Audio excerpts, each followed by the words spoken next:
إن الحمد لله الأكرم الذي خلق الإنسان وكرم وعلمه من البيان ما لم يعلم فسبحان الذي لا يحصى امتنانه باللسان ولا بالقلم نشهد أن لا إله إلا الله وحده لا شريك له ونشهد أن سيدنا ومولانا محمدا عبده ورسوله الذي أرسله بالحق بشيرا ونذيرا وداعيا إلى الله بإذنه وسراجا منيرا فقد قال الله تعالى في كلامه المجيد وفرقانه الحميد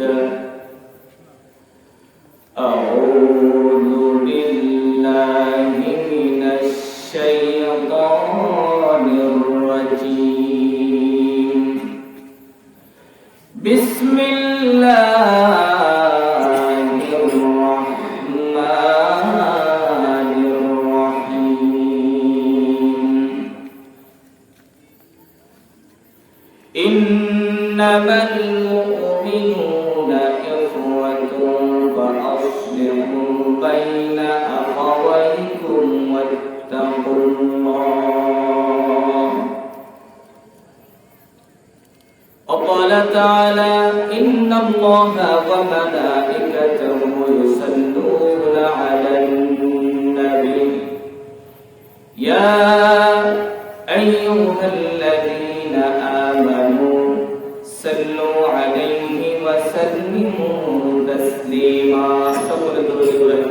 اللهم صل على محمد وعلى آل محمد كما صليت على إبراهيم وعلى آل إبراهيم إنك حميد مجيد اللهم بارك على محمد وعلى آل محمد كما باركت على إبراهيم وعلى آل إبراهيم إنك حميد مجيد بلغ العلا بكماله كشف الدجى بجماله حسنت جميع خصاله صلوا عليه وآله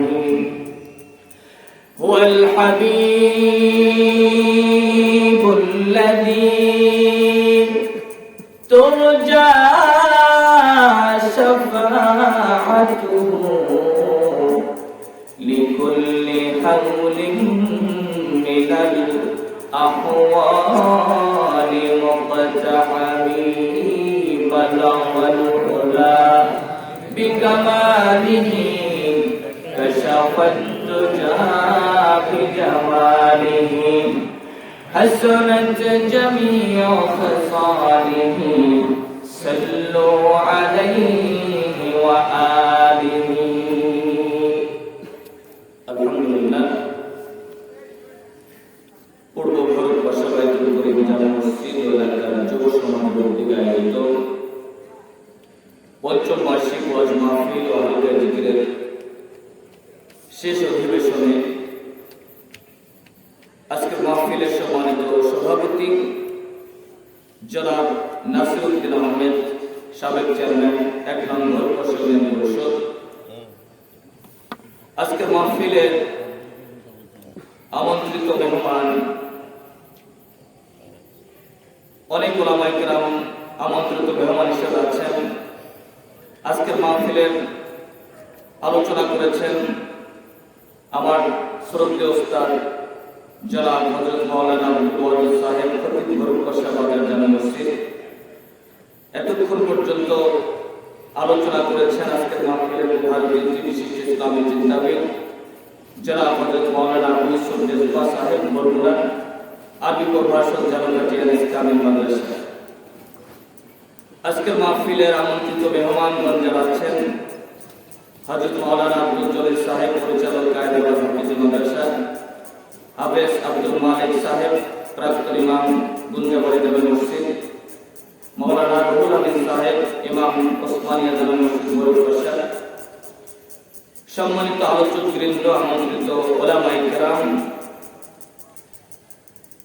মঞ্চ উপবিষ্ট সম্মানিত উলামায়ে কেরাম, দিন প্রিয় ইসলাম প্রিয় মর্তবা জাহিদ মুসলমান ভাইয়েরা, পর্দার অন্তরালে অবস্থিত মুহতারিমা মা এবং বোনেরা, আমরা সকলে সর্বপ্রথম ওই মহান রব্বুল ইজ্জত ওয়াল জালাল আলিশান দরগাহে শুকর আদায় করছি, যে মহান মালিক দয়া করে ভালোবেসে যখন মানুষ গুনাহের কাছে সবচেয়ে বেশি লিপ্ত থাকে তখন আল্লাহ পাক কোরআনের ময়দানে জান্নাতের বাগানে বসার মতো তৌফিক দিয়েছেন। যাচাই করেছেন, বাছাই করেছেন, শুকর আদায় করছি হৃদয়ের সবটুকু আবেগজার করে, আকাশ বাতাস প্রকম্পিত করে কালিমাত শুকর করছি আলহামদুলিল্লাহ। অসংখ্য অগণিত দরুদ ও সালাম বিশ্বমানবতার মুক্তির দূত সাইয়্যিদুল মুরসালিন শাফিউল নবীন রাহমাতুল লিল আলামিন মুহাম্মদুর রাসূলুল্লাহ সাল্লাল্লাহু আলাইহি ওয়াসাল্লামের উপর। সম্মানিত হাজিরিন, এটি একটি দ্বীনি মাহফিল। আপনারা সবাই আমার আপনজন, আমি আপনাদের এলাকার সন্তান। এলাকায় থাকা হয় না বিধায় অনেকের সাথে পরিচয় নাই।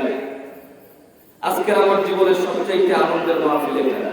আপনাদের কাছে এটা আনন্দের না, বরং কারণ যেহেতু এলাকার সন্তান মোক্তারা, এটা একটা কষ্ট, মানে অতটা আনন্দ পাচ্ছেন না।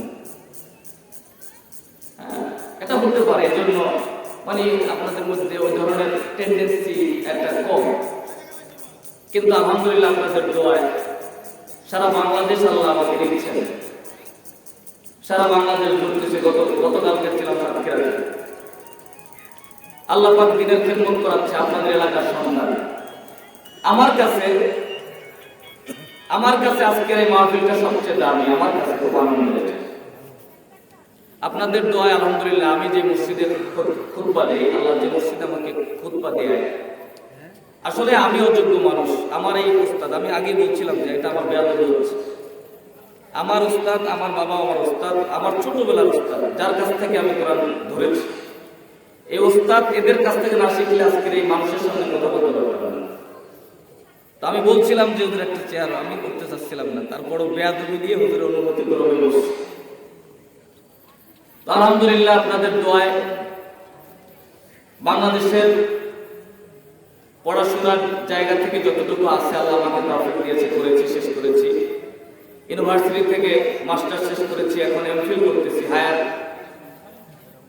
এমএ, মাস্টার্স অফ ফিলোসফি যেটাকে বলা হয়। এরপরে সর্বোচ্চ ডিগ্রি, পৃথিবীর সর্বোচ্চ ডিগ্রি পিএইচডি করবো ইনশাআল্লাহ, আশা আছে। তো আমি এলাকায় থাকতে পারি না, সুযোগ হয় না, আসা হয় না। আজকের এই মাত্র কিছুক্ষণ আগেই আমি এখানে আসার আগেই আমি এসেছি কুষ্টিয়া থেকে। আবার সকাল হতে না হলে চলে যাবো। তো আমার কাছে কিন্তু এটা আনন্দের, আমার কাছে খুব ভালো লাগা। আমি কষ্ট দিতে আজকে যে আমার জীবনের সেরা মাহফিল এটা। আমি আমার এলাকায় আলোচনা করতে যাচ্ছি আজকে। সারা বাংলাদেশ ঘুরি, যতটা ভালো না লাগে প্রিয় মানুষদের কাছে আজকে সাক্ষাৎ হবে, এটা আমার হক ছিল, অধিকার ছিল। ঠিক কিনা বলেন? এটা আমার একটা অধিকার, আপনাদের সাথে কথা বলার সুযোগ হয় না। আল্লাহ যে আমাকে কবুল করেছে এটা তো আমার নিজের জোরে হয় না, আসমান থেকে ফয়সালা হয়। ঠিক কিনা বলেন? পৃথিবীতে যা কিছু হয় ফয়সালা হয় থেকে আসমান থেকে, আরশ থেকে সব ফয়সালা। আমরা ওই আল্লাহর উপরে তাওয়াক্কুল করি। পৃথিবীতে কেউ কারো ক্ষতি করতে পারে না, কেউ কারো উপকার করতে পারে। উপকার করার মালিক কে? আল্লাহ। ক্ষতি করার মালিক কে? আল্লাহ। ক্ষতি করে না কারো, আল্লাহ কারো ক্ষতি করে না। কিন্তু যদি কোনো বান্দার অকল্যাণ হয় সেটা আল্লাহর পক্ষ থেকে, আল্লাহর সিদ্ধান্ত ক্রমেই হয়। তো এই জন্য আসুন, আমি যেহেতু চলে আসছি আপনাদের মাঝে, আমি কোরআন সুন্নাহর আলোকে কিছু কথা বলবো, জরুরি কথা। আমি যখনই কথা বলি কোরআন সুন্নাহর আলোকে কিছু কথা বলার চেষ্টা করি, জরুরি কথা যেটা আমাদের নিজেদের জন্য প্রয়োজন, এবং আমি একটু সত্য কথা বলি, হক কথা বলি।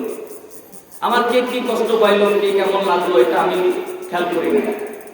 আমার দিনী ভাই আপনারা আমার সব কাছের মানুষ, বাপ চাচা ভাই সবাই আপন, ঠিক কিনা বলেন? এই জন্য আমি যদি আপনাদেরকে কিছুই দিতে পারবো না, তারপরও যেহেতু দেখা হয়েছে আল্লাহর জন্য, আল্লাহর সন্তুষ্টির জন্য আমরা কিছুক্ষণ একসাথে থাকবো। রাজি আছেন তো ইনশাআল্লাহ? কারা কারা একটু পারবেন? আল্লাহকে তাকবীর। সম্মানিত হাজিরিন, হাত নামান। আমি আপনাদের সামনে কোরআনুল কারীম থেকে একটা আয়াত তেলাওয়াত করেছি। এই আয়াতের উপরই আলোচনা করবো ইনশাআল্লাহ। আপনারা আমার জন্য কাজ করে দোয়া করবেন। আজকের আলোচনা আসলে মূল বিষয় না, আপনাদের দোয়া পাওয়াটা জরুরি আমার জন্য। আলহামদুলিল্লাহ, আমি যে কথা বলতেছিলাম, যে মসজিদের খুতবা দেই, আপনাদের দোয়ায় ওই মসজিদে প্রতি জুমায় 2400 থেকে 2600 লোক শুধু জুমার মসজিদে জুমার আলোচনা শোনার জন্য আসে। 2400 থেকে 2600, 2 তলা ছিল, এখন লোক জায়গা দেওয়া যাচ্ছে না। 5000 স্কয়ার ফিট লম্বা মসজিদ, এখন আবার 35 লক্ষ টাকার কাজ হচ্ছে 3 তলা, মানে লোক জায়গা দেওয়া যাচ্ছে না। তো আলহামদুলিল্লাহ, আমি আপনাদের এলাকার সন্তান, অনেক ছোট মানুষ, অনেকের চাইতে আমি অনেক অল্প বয়স। এই যে আমার উস্তাদরা, আমার মুরব্বীদের সামনে কথা বলা আমার যোগ্যতা নাই, কিন্তু আল্লাহ যেহেতু বসাইছে একটু কিছু বলবো। আপনারা যদি কষ্টও লাগে, আজকের একটা দিনের জন্য একটু কষ্ট করতে পারবেন ইনশাআল্লাহ। আল্লাহ আমাদের সকলকে কবুল করুন, আমিন। সম্মানিত হাজিরিন, আমি কোরআনুল কারীম থেকে তেলাওয়াত করেছি। আল্লাহ পাক রব্বুল আলামিন কোরআন শরীফের মধ্যে বলে, ইন্নামাল মুমিনুনা ইখওয়া, সমস্ত মুমিন ভাই ভাই। কি হবে? আমরা যারা মুমিন দাবি করি, যারা জান্নাত পেতে চাই, আমরা কি সবাই ভাই? এই ভাইটা রক্তের ভাইয়ের চাইতে গুরুত্বপূর্ণ, আদর্শিক ভাই। আল্লাহ যে ভাইয়ের কথা বলেছে এটা আদর্শিক ভাই। একজন মুমিন আর একজন মুমিনের ভাই, সে কোন গোত্রের, কোন এলাকার, কোন ফ্যামিলির, কোন দলের, কোন মাযহাবের, এটা দেখার টাইম নেই। সে মুমিন কিনা, আমার কথা কি বুঝতে পারতেছেন? সে মুমিন কিনা আল্লাহ বলেছে কোরআনুল কারীমের ভিতরে, পৃথিবীর সবচেয়ে সেরা কথা, সত্য কথা হলো কোরআনের কথা। মান ক্বালা বিহি সাদাকা, যে কোরআন দিয়ে কথা বলে সে সবচেয়ে সত্য কথা বলে। ওয়া মান আমিলা বিহি উজরা, যে কোরআন দিয়ে আমল করে সে সবচাইতে সঠিক প্রতিদান পাবে। সুবহানাল্লাহ বলেন, রাসূলুল্লাহ বলেছেন। আল্লাহ পাক আমাদেরকে গাইডলাইন হিসেবে কোরআনুল কারীম দিয়েছেন। সবকিছুর চাইতে সেরা একটা কিতাব কোরআন। কোরআন যার সঙ্গী হবে তারা কিচ্ছু লাগবে না। পৃথিবীতে এমন কিছু নাই, মা ফাররাতনা ফিল কিতাবি মিন শাই, পৃথিবীতে এমন কিছু নাই যে আল্লাহর কোরআনে নাই। সুবহানাল্লাহ। এজন্য কোরআন আমাদের হৃদয়ের জিনিস। কোরআনের সাথে সম্পর্ক করা, কোরআনের সাথে ভালোবাসা। অনেকের বাড়িতে কোরআন আছে কিন্তু পড়তে পারে না, আছে না নাই? সম্মানিত বাবাজিরা আমার, আল্লাহর নবী বলেন, আহলুল কোরআনি হুম আহলুল্লাহি ওয়া খাসসা, যারা কোরআনওয়ালা, কোরআন পড়ে, কোরআন মানে, কোরআন অনুযায়ী জীবন গড়ে, নিজের জীবন, ব্যক্তিগত জীবন, পারিবারিক জীবন, সামাজিক জীবন, রাষ্ট্রীয় জীবন, যারা কোরআনের সাথে যেমন ভালোবাসা সৃষ্টি করেন, কোরআনকে মহব্বত করে, কোরআনওয়ালাদেরকে মহব্বত করে, আল্লাহ পাক বলে কোরআনের সাথে যে যেভাবে সম্পর্ক করবে তারা হলো আমার পরিবার, আর আমার যারা পরিবার তারাই হলো জান্নাত। সুবহানাল্লাহ। এজন্য মুসলমান বাবাজিরা আমার, কোরআন এটা আমাদের জন্য একটি আল্লাহর পক্ষ থেকে স্পেশাল নিয়ামত।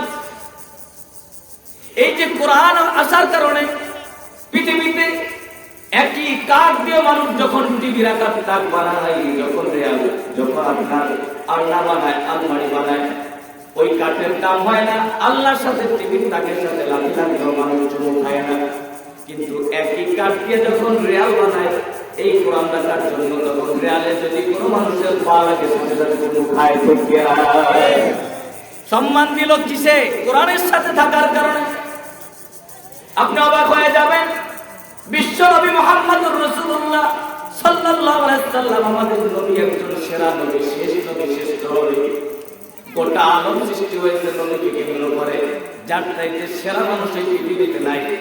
ওই মহামানব মহান হয়েছে, সেরা হয়েছে শুধুমাত্র একটা কারণে, কারণ তার উপরে আল্লাহ কোরআনুল কারীম নাযিল করেছে। কোন নবীর উপরে কোরআন নাযিল করেন নাই। বিশ্ব নবী মুহাম্মদুর রাসূলুল্লাহর উপরে কোরআন নাযিল করার কারণে আল্লাহ তার সেরা বানায় দিয়েছে। পৃথিবীতে একটা গুহা আছে, যেই গর্তটা সবচাইতে দামি, যেই গুহার নাম হলো হেরা গুহা। এই হেরা গুহাটা সবচাইতে দামি হয়ে গেছে, কারণ হেরা গুহায় আল্লাহর নবীর উপরে প্রথম কোরআন নাযিল হয়েছে। সামনে রমাদানুল মুবারক, রমাদান মাস আসছে কিনা? আর কয়দিন পরে এই রমাদানুল মুবারক সব মাসের চাইতে সেরা মাস, সব মাসের চাইতে স্পেশাল গুণ আল্লাহ রমাদানকে দিয়েছে।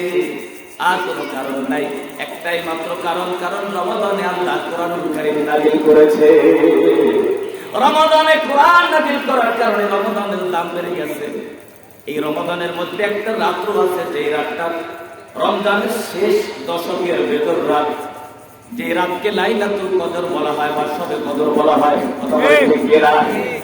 এই রাতটা একটা রাত, পৃথিবীর 365 রাতের মধ্যে একটা রাত সবচাইতে সেরা। সেরা হওয়ার পিছনে কারণ হলো এই রাতে আল্লাহ রাব্বুল আলামিন কোরআন নাযিল করেছে। জোরে বলুন সুবহানাল্লাহ। আল্লাহ পাক বলেন, ইন্না আনজালনাহু ফি লাইলাতিল কদরি ওয়া মা আদরাকা মা লাইলাতুল কদর। লাইলাতুল কদরি খায়রুম মিন আলফি শাহর তানাজ্জালুল মালাইকাতু ওয়ার রূহু ফিহা বিইذনি রাব্বিহিম মিন কুল্লি আমরিন সালাম। সালামুন হিয়া হাত্তা মাতলাইল ফাজর। আল্লাহু আকবার। একটু কোরআন তেলাওয়াত শুনলে একটু আল্লাহর নাম তাকবীর দেওয়া যাবে কিনা? খুশি হবেন কে? আল্লাহ। খুশি হবেন কে? আল্লাহ। পৃথিবীতে সবচাইতে একটা কালিমা যেটা সবচাইতে দামি আল্লাহর কাছে, এটা হলো আল্লাহু আকবার। সুবহানাল্লাহ বলেন। আল্লাহু আকবারের চাইতে আল্লাহর কাছে পছন্দের কোনো শব্দ নাই, কারণ আল্লাহ সবচেয়ে বড়। পৃথিবীতে কোনো মানুষ যদি আল্লাহকে সবচাইতে বড় মনে করতে পারে, তমাম পৃথিবীতে আল্লাহ তার কদমে লুটাই দিবে। সুবহানাল্লাহ। এর প্রমাণ কি জানেন? এর প্রমাণ আছে, সাহাবায়ে কেরাম যখন আল্লাহকে একমাত্র আল্লাহকে রব হিসাবে মেনে নিয়েছে, আল্লাহকেই স্বীকার করে নিয়েছে, এই সাহাবীরা যখন দ্বীনের দাওয়াত দিতে আফ্রিকার জঙ্গলে গেছে, তখন তাদের কথায় জঙ্গলের হিংস্র প্রাণীরা যেতে বাধ্য হয়েছে। হযরত সাদ বিন আবি ওয়াক্কাস রাদিয়াল্লাহু তাআলা আনহু বিশাল একটা দল নিয়ে আল্লাহর নবীর দ্বীনের দাওয়াতের জন্য আফ্রিকার জঙ্গল পাড়ি দিয়ে উপরে যাচ্ছিলেন। রাত গভীর হয়ে গেছে, আফ্রিকার জঙ্গলের মধ্যে তিনি এবার আশ্রয় নেবেন। গভীর রজনীতে একটা উঁচু জায়গার উপরে উঠে বলতেছে, নাহনু আসহাবি রাসূলিল্লাহ সাল্লাল্লাহু আলাইহি ওয়াসাল্লাম, আমরা আল্লাহর নবীর সাহাবী।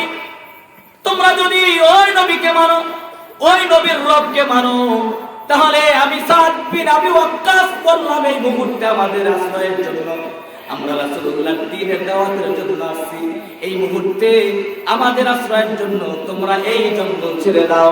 মুফাসসিরে কেরাম লিখেছে, তাফসীরে কুরতুবীতে দেখেছি, এই কথা বলার সাথে সাথে ওই জঙ্গলার সাপগুলো তার বাচ্চাকে মুখে নিয়ে, সিংহগুলো তার বাচ্চাকে মুখে নিয়ে, বাঘগুলো তার বাচ্চাকে মুখে নিয়ে সাহাবীদের জন্য জঙ্গল ছেড়ে দিয়েছে। সুবহানাল্লাহ। হযরত ওমর একটা চিঠি লিখেছে নীল নদে, নীল নদে একটা চিঠি লিখেছে, নীল নদে চিঠিটা রেখে আসছে মিশরের গভর্নর আমর ইবনে আল-আস রাদিয়াল্লাহু তাআলা আনহু। চিঠি রাখতে দেরি, নীল নদের মধ্যে পানি আসতে দেরি না, শুধু লিখছে, আমি বিশ্ব নবী খলিফাতুল মুসলিমিন ওমর লিখেছি, তোমরা যদি আল্লাহর হুকুমে প্রবাহিত হও, তাহলে আমি ওমর বললাম নীল নদের মধ্যে পানি চলে আসো। চিঠি রাখতে দেরি হয়েছে, নীল নদে পানি আসতে দেরি হয় না। আল্লাহ পাক বুঝায়, দেখো, যে ব্যক্তি আমি আল্লাহকে একমাত্র রব হিসাবে মেনে নেবে, দুনিয়ার কোনো মানুষ লাগে না ভাই, আল্লাহর যাতে আল্লাহর সাথে যদি সম্পর্ক হয়, দুনিয়ার সব মানুষ পিছনে গীবত করবে, সমালোচনা করবে, পিছন ধরে টানবে, পা ধরে টানবে, আর আল্লাহর সাথে সম্পর্ক হইলে আল্লাহ আরশ পর্যন্ত পৌঁছায় দেবে, ঠিক কিনা? সম্পর্ক হবে কার সাথে? আল্লাহর নবী মেরাজ রজনীতে যাচ্ছেন দেখা করার জন্য মালিকের সাথে। আরশের চতুর্পাশে ঠাক ঠাক আওয়াজ। জিবরাইল আওয়াজগুলো কিসের বলে? ইয়া রাসূলুল্লাহ, আপনি জানেন না আপনার কালো সাহাবী হাফসী গোলাম, যার কোনো স্ট্যাটাস নাই, সমাজের মধ্যে নিম্ন ফ্যামিলির মানুষ, এই আপনার সাহাবী বেলাল মদিনাতুল মুনাওয়ারায় হাঁটে, আর এই মদিনার হাঁটার আওয়াজ আল্লাহর আরশের চতুর্পাশে ঠাক ঠাক আওয়াজ হচ্ছে। কারণ বেলালকে যখন মারা হচ্ছিল, বেলাল দুনিয়ার কারো কাছে হাত পাতে নাই, বেলাল দুনিয়ার কারো কাছে তোয়াক্কা করে নাই, বেলাল একমাত্র আল্লাহকে তোয়াক্কা করেছে। আল্লাহু আকবার আহাদ বলে ঘোষণা দিয়েছে, আল্লাহ একজন, ঠিক কিনা বলেন?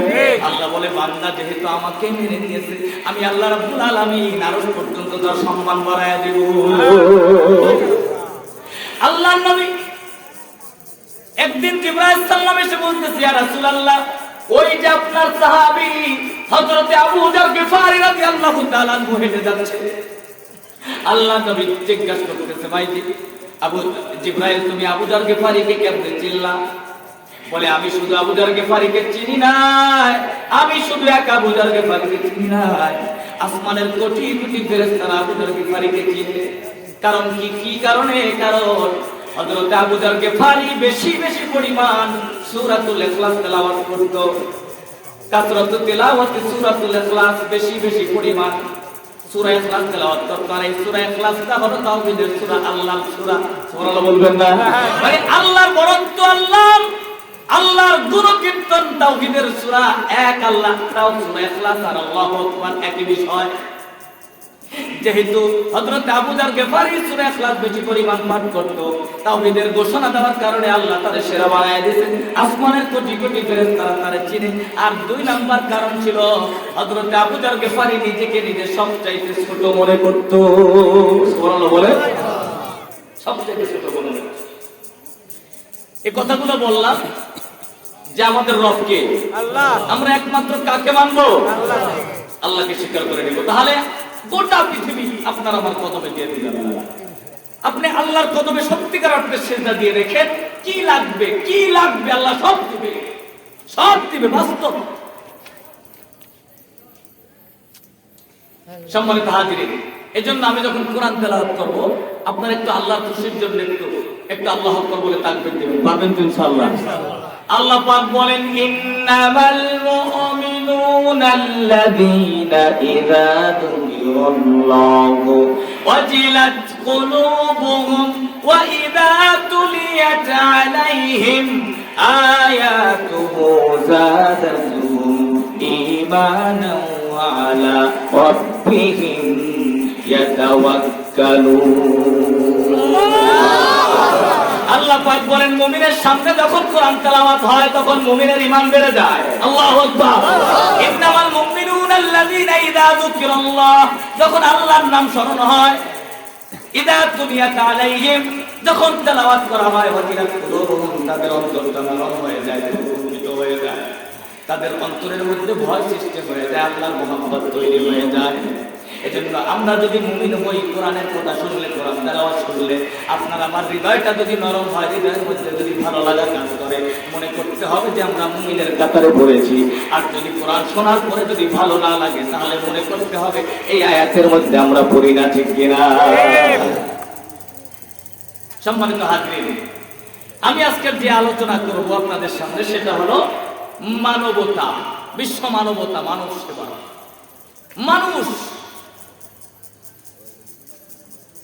মানুষত্ব সবার উপরে। কথা বলেন ঠিক কিনা? শোনেন, আল্লাহর কাছে পৃথিবীতে সেরা কারা জানেন? আল্লাহর কাছে পৃথিবীর সবচাইতে সেরা মানুষ হলো যেই মানুষ অন্য মানুষের ভালো চায়। তোমার বলবেন না? কিন্তু জানেন, এই জিনিসটা সবচাইতে আমাদের মধ্যে এখন কম। মানে আমরা কেউ কারো ভালো চাই না, করে কথা বলেন ঠিক কিনা? মানে আমার ভাই, আমার প্রতিবেশী, ভাই থেকেই শুরু হয়। মানে আমার ভাই যদি আমার চাইতে ভালো করে, ওই ভাইকে সহ্য হয় না, ঠিক কিনা বলেন? এবার তার প্রতিবেশী এলাকার মানুষ কেউ যদি আমার চাইতে আর একজন ভালো করবে, উন্নত করবে, এটা আমি সহ্য করতে পারি। সবচাইতে দোষ এটা। আপনারা তো সবাই শবে বরাতের দিনে মসজিদে যাই ইবাদতে পাগল হয়ে যান। ওই রাতে আল্লাহ সবাইকে আমভাবে ক্ষমার ঘোষণা করছে, সহিহ হাদিস। আমভাবে সবাইকে আল্লাহ ক্ষমা করবে। শাবানের 14-15 রজব নিসফু লাইলাতুন নিসফু মিন শাবানে, শবে বরাত যেটাকে আপনারা বলেন, এই রাতে আল্লাহ সবাইকে মাফ করবে। তবে যার মধ্যে 2টা দোষ থাকবে না তারে ছাড়া। মুফাসসিরে কেরাম লিখেছেন, মনে রাখবেন কথা, এই 2টা দোষ যার মধ্যে থাকবে না সেই মানুষটা যদি ওই রাতে ঘুমাইয়াও থাকে তারপর আল্লাহ তাআলা মাফ করবে। সুবহানাল্লাহ বলেন। কিন্তু এই 2টা দোষ যার মধ্যে থাকবে সে সারা রাত ফাটাই ফেলবে, আল্লাহ তাআলা মাফ করবে না। কি 2টা দোষ? একটা দোষ হলো যার মধ্যে শিরক থাকবে, যার ঈমানের মধ্যে শিরক থাকবে।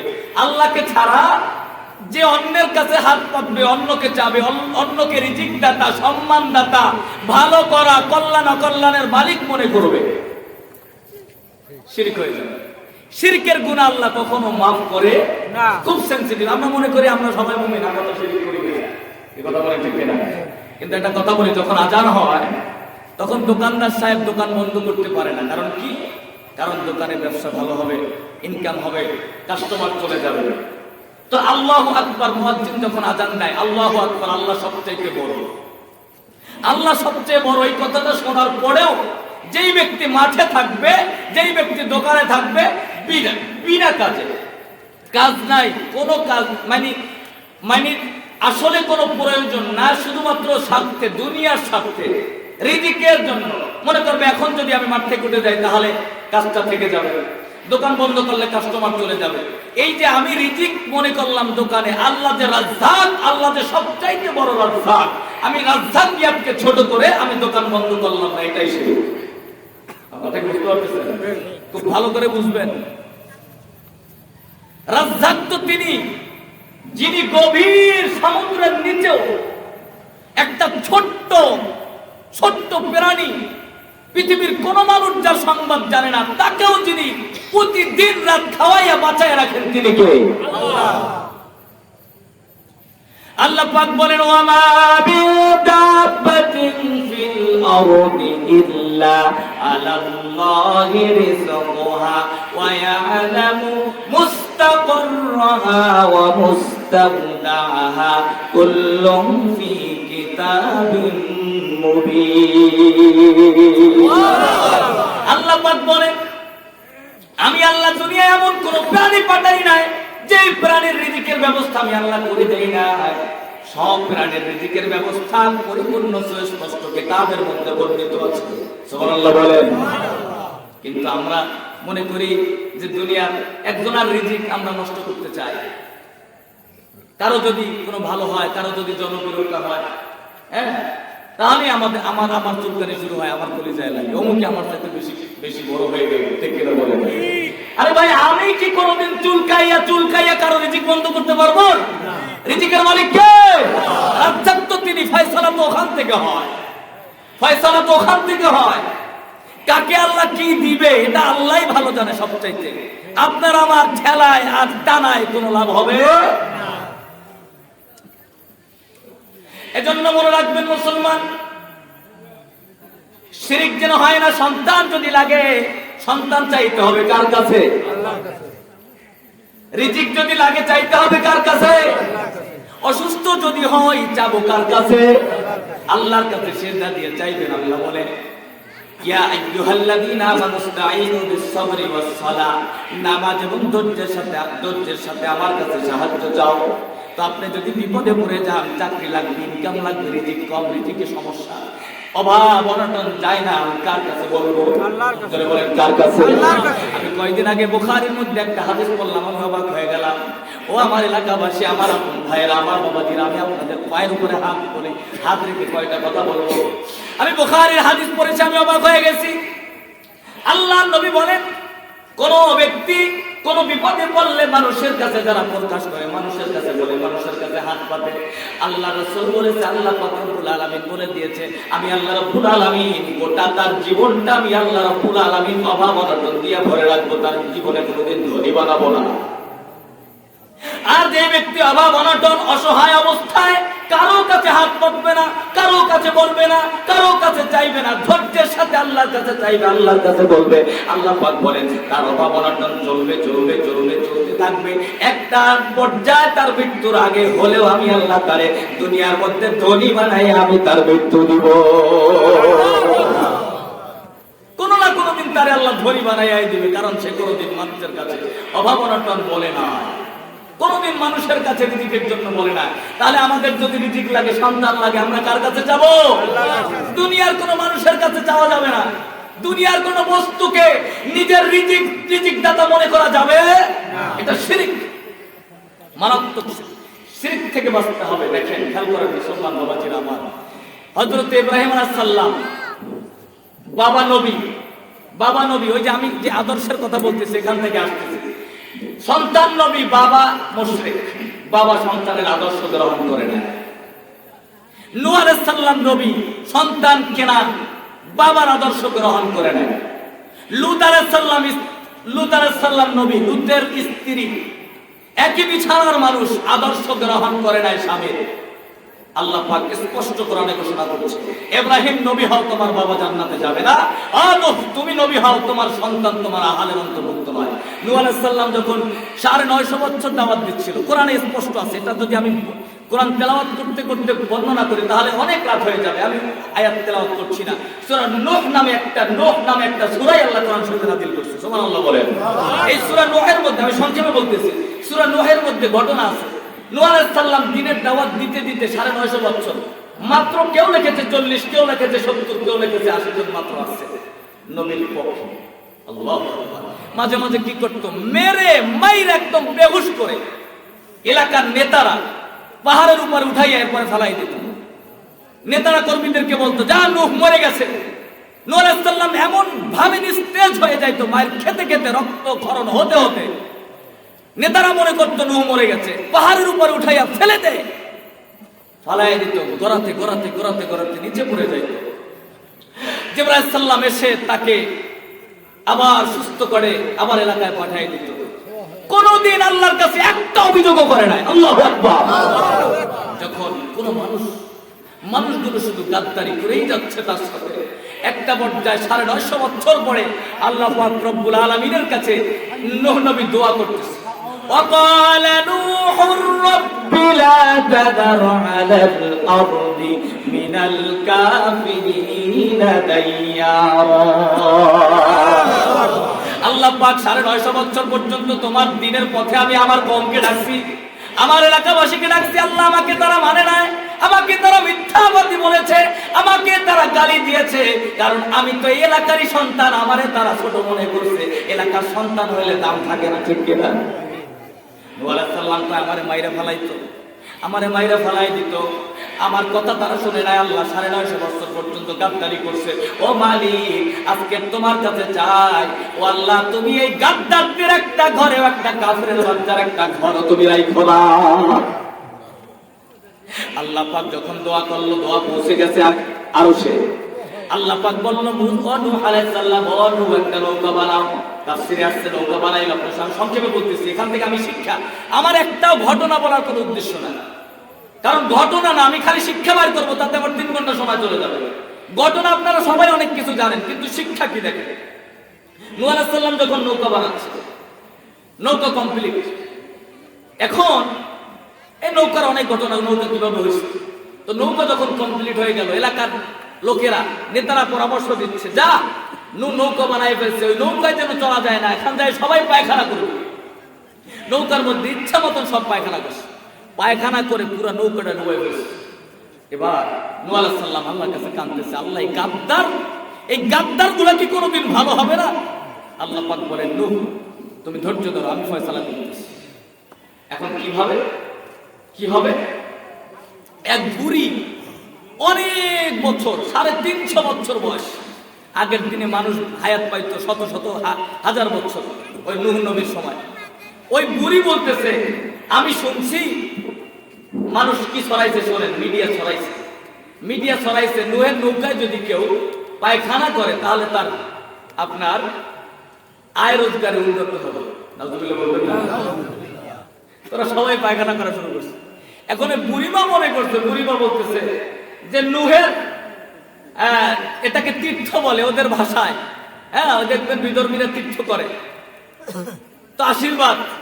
তো ওরা বলছে যে নুহের নৌকায় পায়খানা করা এটা একটা তীর্থ, তীর্থ করতে সবাই আসছে। বুড়িমা তার সন্তান, 150 সন্তান ছিল, 150 ছেলে। সুবহানাল্লাহ বলবেন না? ওই সময় এরকমই হইতো, এখন কল্পনা করা যাবে না। আদম নূহ আলাইহিস সালামের জামানায় এরকমের হইতো। সম্মানিত হাজিরিন, আমার কষ্ট হচ্ছে হয়তো বা মাইকের কারণে।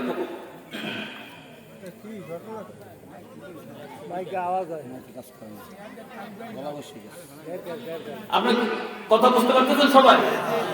সম্মানিত হাজিরিন, নূহ আলাইহিস সালামের কওম পায়খানা করছে। এবার ওই বুড়িমা বলতেছে, বাবা তোরা আমারে ধরে নিয়ে হইলেও একটু পায়খানা করা, একটু তীর্থ করার ব্যবস্থা কর, আমি তো মরে যাবো, আফসোস নিয়ে কবরে যেতে চাই না। এরপরে সবাই ধরে আসা নুহের যে ওই নৌকা তো লম্বা, আপনার ওর যে লম্বা ছিল 120 হাত, আর ওই যে গভীরতা থেকে টালি পর্যন্ত ওর দূরত্ব ছিল 60 হাত, গভীরতা ছিল 60 হাত। সুবহানাল্লাহ বলবেন না? এখন ওই পায়খানা করতে নৌকা তো ডুবে গেছে, এবার উঠবে কেমন? উপরে উঠতে হবে। এবার একটা মই তৈরি করে উপরে উঠাইছে, এবার টালিতে বসাই দিয়েছে। তো বসাই এবার পায়খানা করতেছে, পায়খানা করার চেষ্টা করতেছে, কিন্তু বুড়ি মানুষ তো কাঁপতেছে দরকার করে। ছেলেরা তো ছাড়ছে না, ছেলেরা ধরে বলছে, মা করেন আপনি তীর্থ, মন খুইলা। কিন্তু লজ্জা তো সবাইরই আছে, ঠিক কিনা বলেন? বুড়ি মানুষ তো সন্তানরা যখন ধরে আছে, তো সন্তান পাশে পায়খানা হচ্ছে না, তো বলতেছে, বাবা তোরা একটু আমার দূরে যা। তো সন্তানরা বলতেছে, আমি যদি চলে যাই, আমরা চলে গেলে আপনি তো পড়ে যাবেন। বলছে, না আমার একটু ধরাইতে ভালো করে শক্ত করে। এবার ওই নৌকার টালি ধরাই চলে গেছে। এবার উনি ইচ্ছা মতন প্ল্যান করতেছে পায়খানা করার, তো শক্তি প্রয়োগ করছে, আর হঠাৎ করে ওই ধরনী ছুটে গেছে। আমার কথা কি বোঝা যাচ্ছে? ধরনী ছুটে নৌকার মধ্যে পায়খানার মধ্যে বইরে হাবুডুবু খাইয়ে মানুষ ওঠার পরে দেখতেছে খেলা হয় আরশ থেকে। দেখেন, খেলা হয় আরশ থেকে। ওঠার পরে দেখতেছে বুড়ি মহিলা যে আগে অসুস্থ ছিল, এখন তার শরীরের রোগ নাই, সে সুস্থ হয়ে গেছে। আল্লাহু আকবার। এখন ওই শয়তানের মিডিয়া সাপ্লাই করতেছে যে নুহের নৌকায় পায়খানার মধ্যে যদি গোসল করে কেউ, তাহলে অসুস্থতা দূর হয়ে যাবে, অসুস্থ বুড়া মানুষ সবল হয়ে যাবে, যুবক হয়ে যাবে। এই কথা শুনে আবার যারা পায়খানা করছে, ওরা আবার বিটা নাইছে, সবাই ওই পায়খানার মধ্যে গোসল করা শুরু করে দিয়েছে। করতে করতে করতে করতে পায়খানা সব সাফ হয়ে গেছে।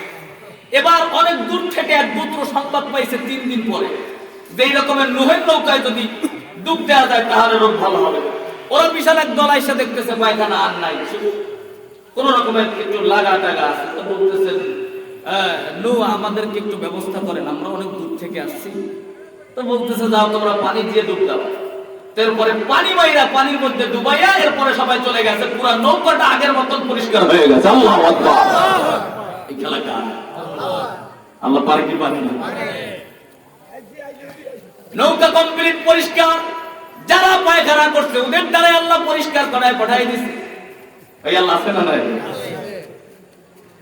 এবার নৌকার মধ্যে আসবে কারা? মুমিনরা। জোড়ায় জোড়ায় দিছে, প্রত্যেকটা জোড়া। এই জন্য আদমকে, এই নূহ আলাইহিস সালামকে আদমে সানি বলা হয়, দ্বিতীয় আদম বলা হয়। কারণ আদম আলাইহিস সালাম যেমন, আদম আলাইহিস সালাম থেকে যেমন মানবতার তৈরি, ঠিক নূহ আলাইহিস সালাম যখন নৌকায় এই প্লাবন হয়েছে, পুরা জাতিটা ডুবে গেছে। কিন্তু যারাই নৌকায় ছিল ওখান থেকে আবার এই যে আদম সন্তানের তৈরি হয়েছে, মানবতা আবার পৃথিবীতে সৃষ্টি হয়েছে। তো এবার ডাকতেছে, সন্তানকে ডাকতেছে। তার 4 সন্তান ছিল, 4 সন্তানের 3 সন্তান নূহের আদর্শ মেনেছে, 3 সন্তান উঠছে। একজন ছিল কেনান। কেনানকে ডাকতেছে, আয় বাবা, আমি তো তোর জন্মদাতা বাবা, আমার তো মন চায় তুই ডুবে যাস না। ডাকতেছে, সন্তান বলে আমি যাব না। এই গলা পর্যন্ত আসছে, গলা পর্যন্ত পানি আসছে। এবার ডাকতেছে, আয় বাবা, আয় কেনান, আয় আমার নৌকায় আয়, তোরা তো ডুবে যাবি সব, কারণ প্লাবন চলে আসছে।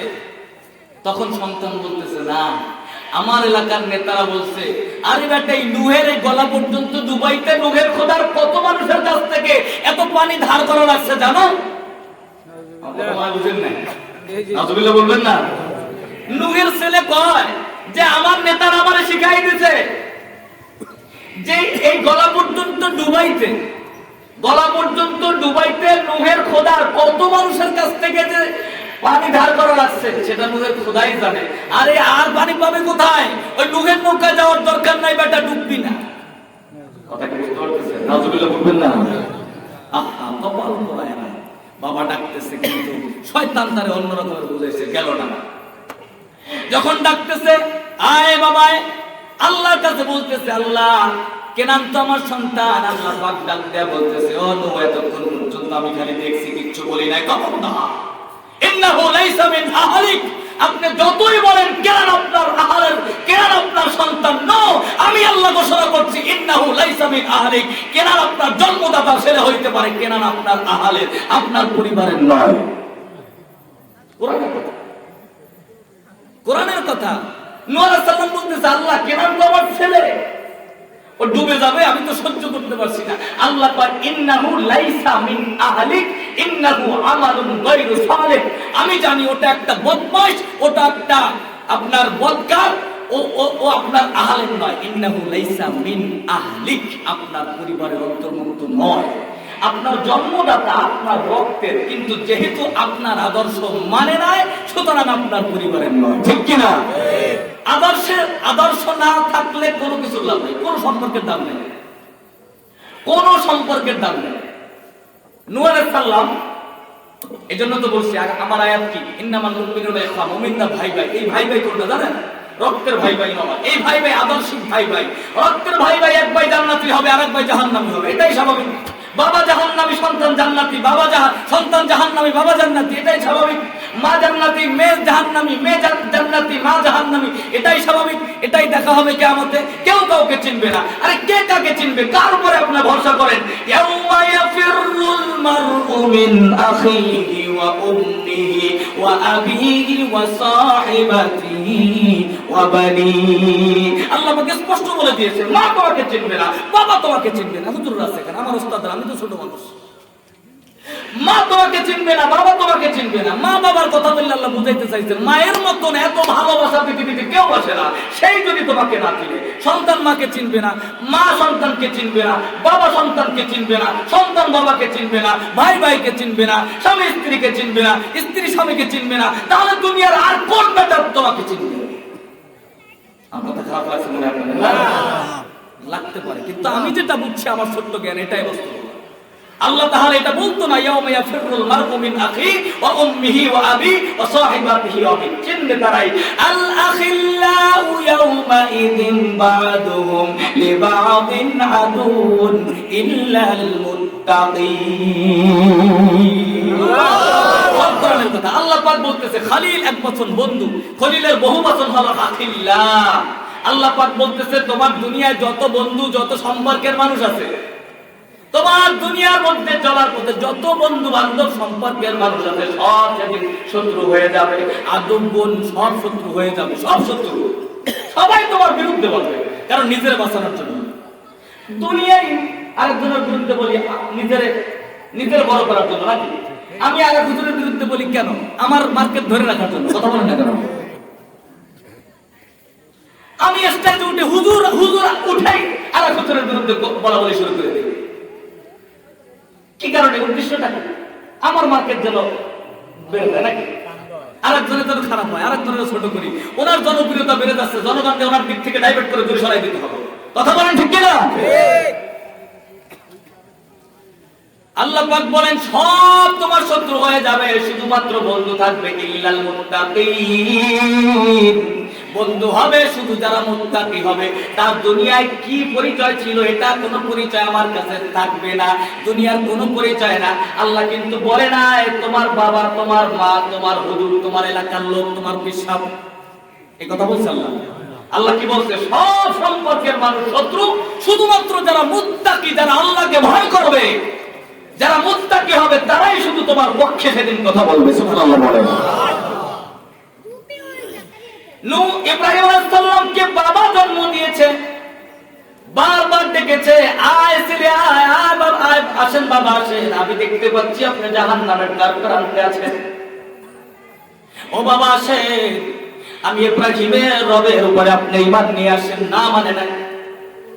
এবার যখন মৃত্যুবরণ করছে, কিয়ামতের দিন, বুখারীর হাদিস, কিয়ামতের দিন ইব্রাহিম আলাইহিস সালাম হঠাৎ করে দেখতে পাবে যে অদূরে দাঁড়িয়ে আছে তার বাবা আজর, আজরের গলার মধ্যে জাহান্নামের শিকল, নবীর বাবার মধ্যে জাহান্নামের শিকল ধরে জাহান্নামের ফেরেশতারা টানাটানি করতেছে। যখন এই অবস্থা দেখবে ইব্রাহিম আলাইহিস সালামের কলিজাটা ফেটে যাবে, কারণ বাবা তো মায়া আছে না, বাবা তো আকাশের দিকে, বুখারীর বর্ণনা আছে, আকাশের দিকে তাকায়া হাত দুটো উঠায়া বলতেছে, আল্লাহ ও মালিক, আমি খলিলুল্লাহকে আপনি যখন চাইছিলেন সন্তানটা জবাই করতে, আমি সেটাও রাজি হয়েছিলাম। আমি খলিলুল্লাহকে যখন আপনি বলেছিলেন সন্তান স্ত্রী সহ বনবাসে দিয়ে দিতে, আমি সেটাও রাজি হয়েছিলাম। আমি ইব্রাহিম আপনার জন্য আগুনে পড়তে প্রস্তুত ছিলাম। ও আল্লাহ, আপনি বলেছিলেন ও খলিল ইব্রাহিম, আমি তোমার আখিরাতের ময়দানে বেইজ্জতি করব না। আপনি বলেছিলেন লা তুখজিনি ইয়াউমাল কিয়ামা, আখিরাতের ময়দানে ও ইব্রাহিম আমি তোমাকে বেইজ্জতি করব না।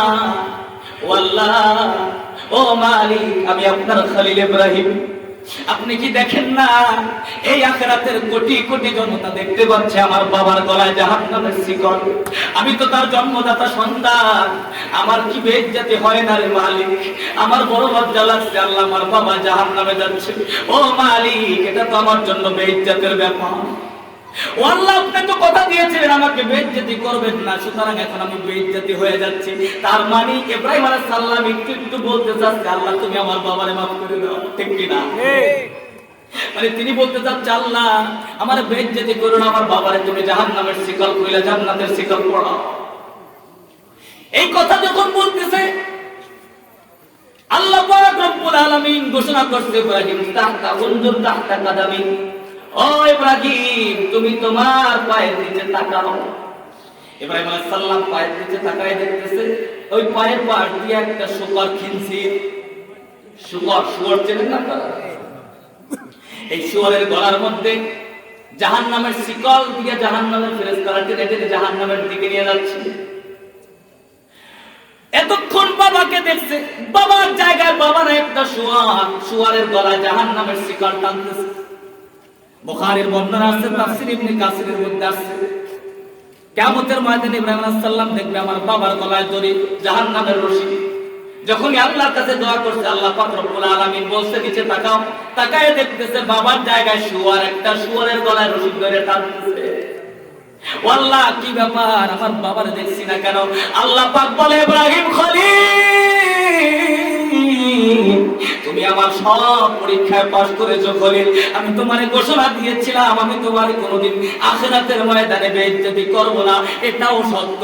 আর আমি আল্লাহ কোরআন শরীফে ঘোষণা করেছি, ইন্নাহু মাইয়ুশরিক বিল্লাহি ফাকাদ হারামাল্লাহু আলাইহিল জান্নাতা ওয়া মাওয়াহুন নার।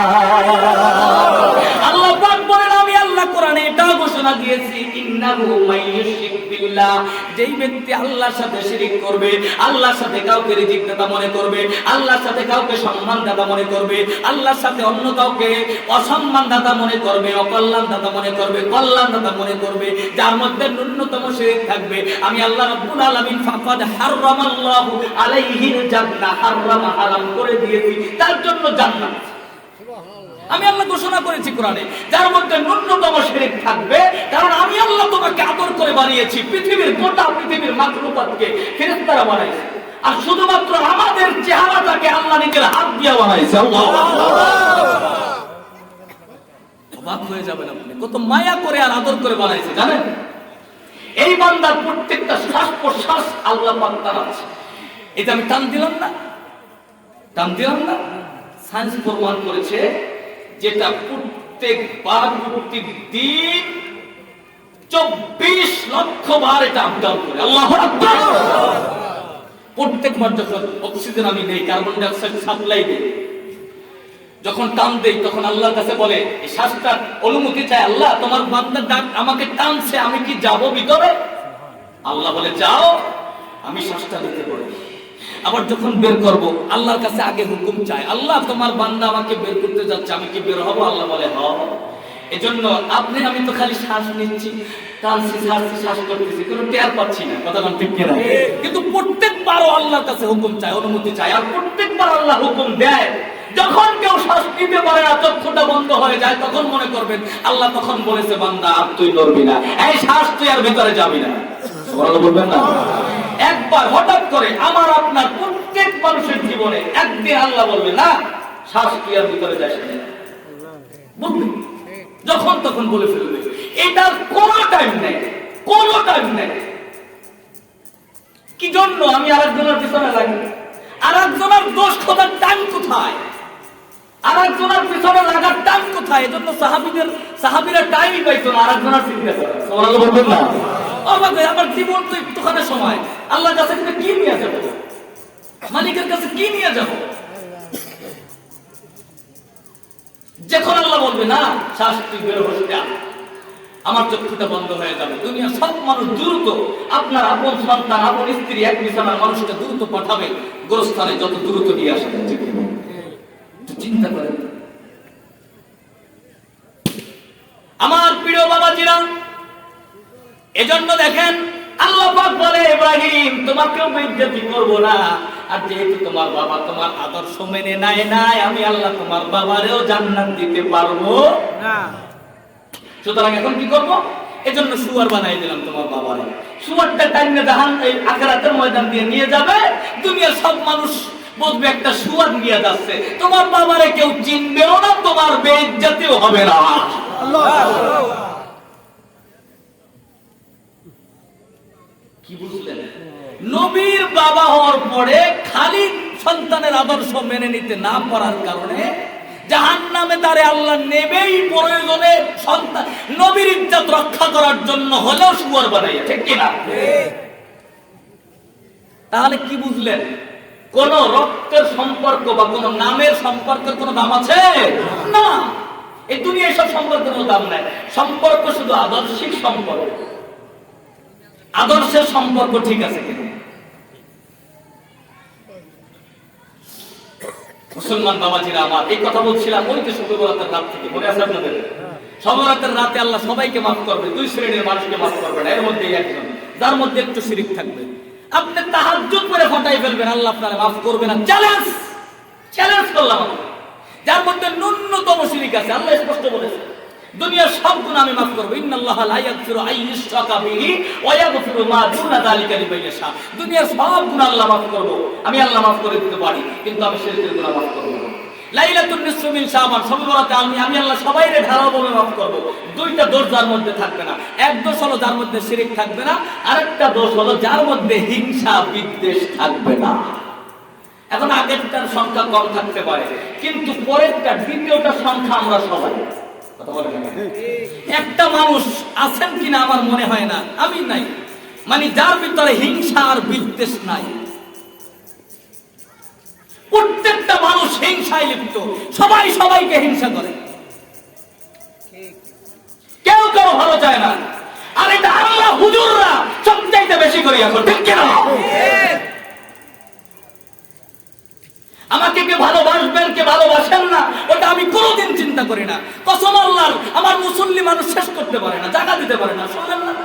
কারণ আমি আল্লাহর জন্য কথা বলি। 3 বার আমাকে গ্রেফতার করতে আসছিল মানুষ, কিন্তু মালিক কে? আল্লাহ।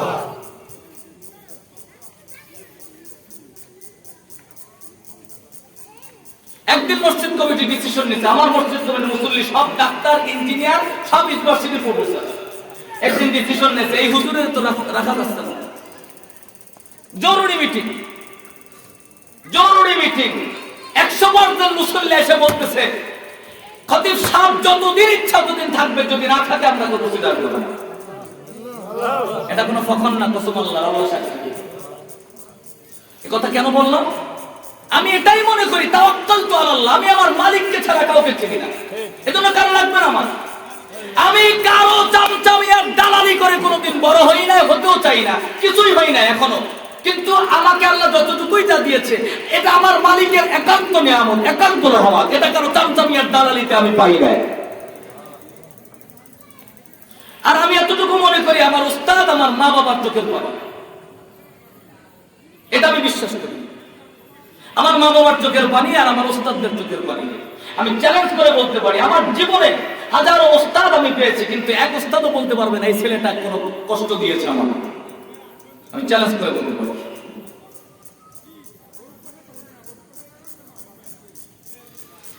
তো রাগ করে না ভাই, আমি কেন বললাম এটা একটা শিক্ষা।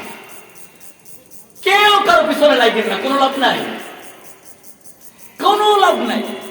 হিংসা বিদ্বেষকে দূরে রাখেন। লাইলাতুন নিসফি মিন শাবান নয়, কদরের রাতে সারা রাত ইবাদত করবেন। মনের মধ্যে আপনার ভাইয়ের জন্য, আপনার প্রতিবেশীর জন্য, আপনার চাচার জন্য, আপনার এলাকার একজন ইমাম সাহেবের জন্য, আরেকজনের জন্য, আপনার দলের হুজুর না, এজন্য আপনি তার বিরুদ্ধে হিংসা লালন করেন। কসম আল্লাহ, আপনি যত বড় তাহাজ্জুদ করেন আমার আল্লাহর আরশ পর্যন্ত পৌঁছবে না, পৌঁছবে না, পৌঁছবে না।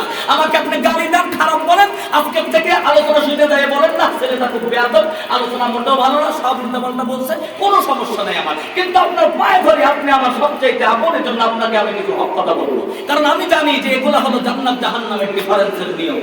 এটাই হলো এখন এটাই আসল জায়গা। সব মানুষ জাহান্নামের দ্বার প্রান্তে একটা কারণে, হিংসার কারণে। আল্লাহ রাসূল স্পষ্ট বলেছে যার হৃদয়ের মধ্যে ন্যূনতম হিংসা থাকবে। আমার বাবু বলতে পারে নামার পরে যে এত কথা বলার দরকার ছিল, কিন্তু কিছু করার নেই, আমি হক কথা বলি। আল্লাহ রাসূল স্পষ্ট বলেছে যার হৃদয়ের মধ্যে ন্যূনতম হিংসা থাকবে, হিংসা থাকবে, সে যত বড় তাহাজ্জুদ গুজার হোক না কেন, আল্লাহ পাক আগুন যেমন কাঠকে পুড়িয়ে দেয়, ঠিক তেমনি ভাবে হিংসা পিছনে সব আমলগুলোকে পুড়িয়ে ফেলবে, কিচ্ছু থাকবে না। আমি তো কত ইবাদত দেখতেছি, কত ইবাদত করি, ঠিক না? কত ইবাদত কি করি, মনে করতেছি আমি পাক্কা মুসল্লি হয়ে গেছি। সৌন্দর্যের কারণে অহংকার হয়, টাকা পয়সা বেড়ে গেলে অহংকার হয়, জনপ্রিয়তা বেড়ে গেলে অহংকার হয়, ক্ষমতা পাইলে অহংকার হয়, কথা বল না কেন? আবার ইবাদত বেশি করলে অহংকার হয়। আমি এক পীরের মুরিদ, আমার দলকে, আমার বিশ্বাসকে ভালো মনে করি, আর একজন বিশ্বাসের মুরিদকে আমি মুমিনই মনে করি। আছে না নাই? কি কথা বলেন না কেন? কে বলেছে এসব? আহা কপাল আমাদের, এই কি ইসলাম? আল্লাহ কোন দলের কথা তো বলে নাই কোরআন শরীফে। আল্লাহ বলেছে ইন্নামাল মুমিনুনা ইখওয়া, আর হাদিসে রাসূল বলেছে আল মুসলিমু আখুল মুসলিম, সব মুসলমান ভাই ভাই। মুসলমানের ডেফিনিশন কি? মুসলমানের ডেফিনিশন কি? রাসূলুল্লাহ বুখারীর বর্ণনা বলেছে তোমার নামাজের মতন নামাজ পড়ে, তোমার সিয়ামের মতন সিয়াম পালন করে, তোমার কিবলার দিকে কিবলা মনে করে, তোমার জবাহির গোশত তিনি খায়, তোমার গোশত তার গোশত তুমি খাও। এই কয়টা জিনিস যদি মিল থাকে, তুমিও মুসলিম তিনিও মুসলিম, তুমি আর তিনি ভাই ভাই। সুবহানাল্লাহ বলবেন না? তাহলে আমরা আজকের কি কারণে, কোন জায়গা থেকে মানুষকে আরেকজনকে আমি শত্রু মনে করে ডিফারেন্স করে দিই? এটা কথা বলেন, ঠিক খারাপ লাগতেছে আপনাদের? একটু চিন্তা করেন। জানি অনেকের কষ্ট হবে, গায়ে লাগবে, কিন্তু একটু বিবেকের কাছে প্রশ্ন করেন তো। আপনি বিবেকের কাছে একটু প্রশ্ন করেন তো, আসলে কি আমি মানুষকে ভালোবাসতে পারি কিনা? রাসূলুল্লাহ তো কোন মুসলমানও দেখে নাই, যত বড় কথা মুসলমানও দেখে নাই। মানুষ যে সাহাবী একজনের লাশ নিয়ে যাচ্ছে, একটা লাশ। আমি জানি এই কথাগুলো আপনারা শুনবেন না, কারণ আপনি শোনেন আবু জাহেল সারা জীবন মুহাম্মদ রাসূলুল্লাহর আলোচনা শুনছে, কিন্তু আবু জাহেল আবু বকর একই জায়গার মানুষ। আবু বকরের বাড়ি রাসূলুল্লাহ দূরে ছিল, আবু জাহেলের বাড়ি আরো কাছে ছিল। হইল না কেন? কারণ আবু জাহেল কোনদিন মন থেকে শুনতে পারে না, কারণ আবু জাহেলের দলের কথা বল না কেন? আবু জাহেলের দলের হুজুর না মুহাম্মদ, এজন্য শুনছে ওয়াজ, কিন্তু মন থেকে ধরে নাই, হেদায়েত পায় না। এই টেন্ডেন্সি আমাদের দূর করা দরকার মুসলমান। আর এই কারণেই মুসলিম উম্মার উপরে আজকে তাম পৃথিবী ব্যাপী ইহুদি খ্রিস্টানরা এখন রাজত্ব করছে, ঠিক না? শুনেন, আপনারা তো অনেক কিছু জানেন না এলাকার মানুষ। আমি কয়েকদিন আগে একটা ভিডিও দেখেছি, যে ভিডিওর মধ্যে আমি দেখছি পুরা গোটা বিশ্ব মুসলিমকে পৃথিবী থেকে মুছে দেওয়ার জন্য সূক্ষ্ম ষড়যন্ত্র করছে নাস্তিকদের একটা দল আছে বিশ্বব্যাপী। নাস্তিকদের একটা দল যারা আল্লাহকে স্বীকার করে না, নাস্তিকদের দল, কিন্তু তারা টুপি মাথায় দিচ্ছে, তারা জুব্বাও পড়তেছে। তো ভিডিওটা আমি দেখছি, খেয়াল করেন, ভিডিওটা আমি দেখতে পাচ্ছি, দেখতেছি ওখানে বিভিন্ন আলোচনা আসতেছে কিভাবে কিভাবে কিভাবে কিভাবে মুসলমানদেরকে পৃথিবী থেকে মুছে দেওয়া যায়।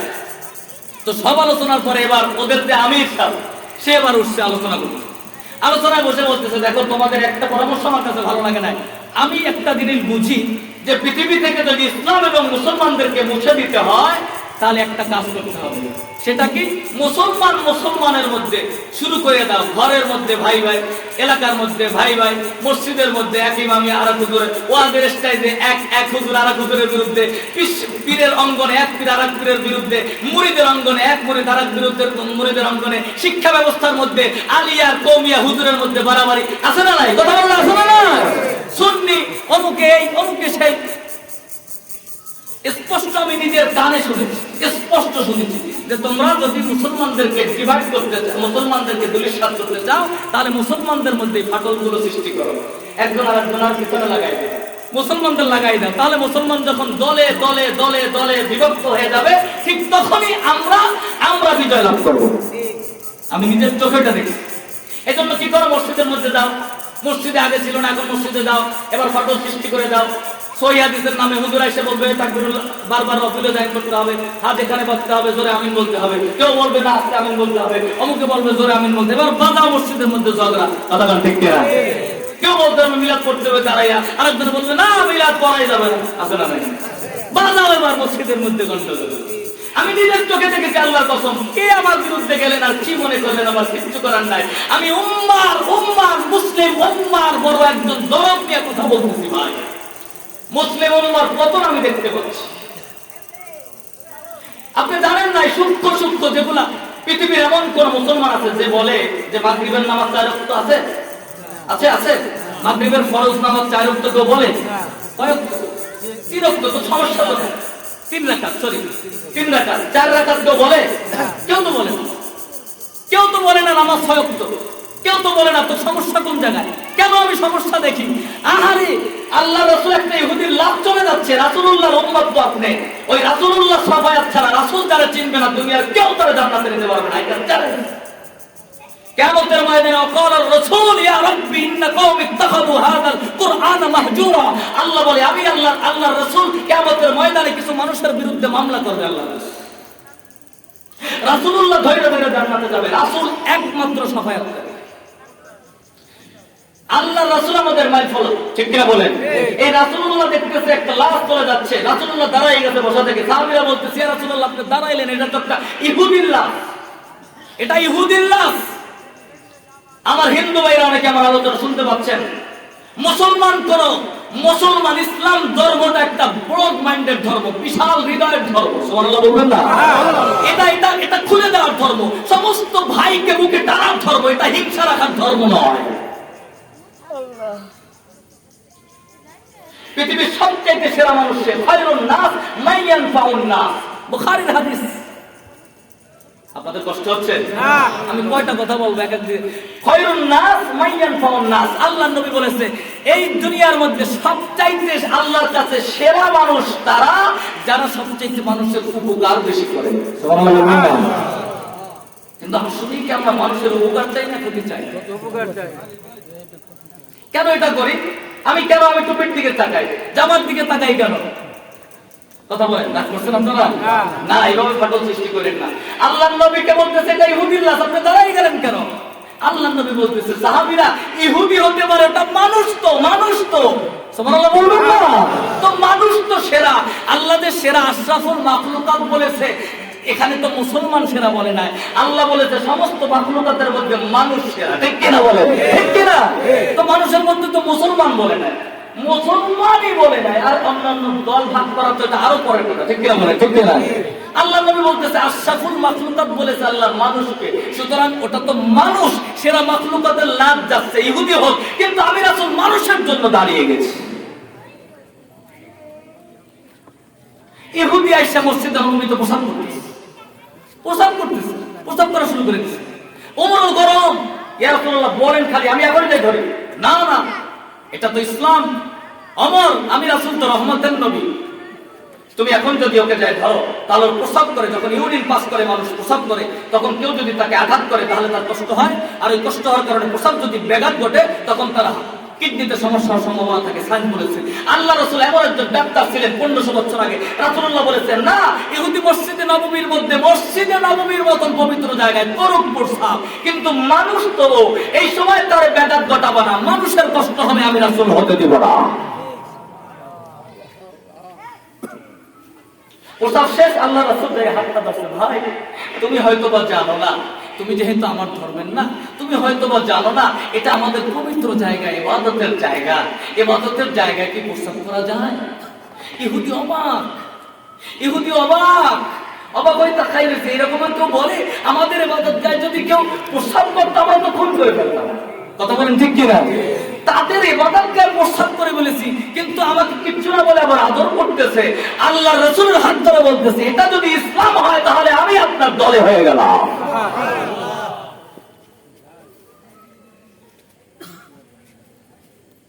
আপনি চিন্তা করতে পারছেন? ইহুদি, ইহুদির বাড়িতে কাজ করতেছে রাসূল, পানি তুলতেছে কূপ থেকে, রশি কইলা আপনার ওই পাত্রটা পড়ে গেছে। ইহুদি এসে রাসূলুল্লাহ চমৎকার চেহারার মধ্যে একটা আঘাত করে গেছে। কোন চেহারা জানেন? যে চেহারার দিকে তাকাইলে সাহাবায়ে কেরামের ক্ষুধা নিবারণ হয়ে যেত। ওই চেহারার মধ্যে থাপ্পড় মারছে। আল্লাহর নবী হাতটা ধরে মালিশ করতেছে, ভাই তুমি যে আমাকে মেরেছো, তোমার হাতে ব্যথা লাগে না? সুবহানাল্লাহ বলবেন না? তুমি যে আমাকে মেরেছো, তোমার হাতে ব্যথা লাগে না? এই হলো মুহাম্মদ, আর তার উম্মত আমরা। আর আমরা মনের মধ্যে খালি আমারে ছাড়া আমি কাউরে মানি, কে ঠিক কিনা বলেন? খালি নিজের নিয়ে ব্যস্ত, খালি নিজের নিয়ে ব্যস্ত, কারো ভালো আমি চাই না। কেন ভাই? এটা কেন? আপনি আরেকজনের ভালো চান, আল্লাহ আপনাকে আরশ পর্যন্ত পৌঁছাই দেবে ইনশাআল্লাহ। মুসলমান বাবাজিরা আমার, কথায় কথা বলে আপনার খন্দকের যুদ্ধের পরে, খন্দকের যুদ্ধ দেখেন,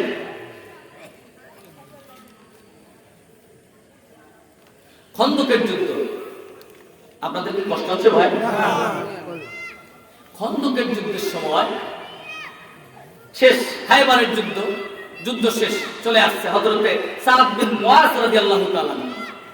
তো এই সাহাবীর পায়ের মধ্যে একটা তীর লাগছে, রক্তক্ষরণ হচ্ছে, হতে হতে উনি চলে আসছে শিবিরে, হতে হতে এক পর্যায়ে নিজে নিস্তেজ হয়ে যাচ্ছে, মনে করছে সে মারা যাবে, শহীদ হয়ে যাবে। সাহাবীরাও সেটা বুঝতে পারছে।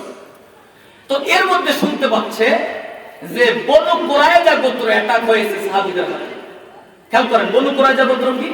মদিনার একটা মুনাফিক গোত্র ছিল, যারা মুনাফিকই করত, সামনে সামনে রাসূলুল্লাহর পক্ষে ছিল, কিন্তু গোপনে গোপনে ইসলামের বিরোধিতা করত, মক্কার কাফেরদের সাথে লিয়াজু রাখত গোপনে গোপনে।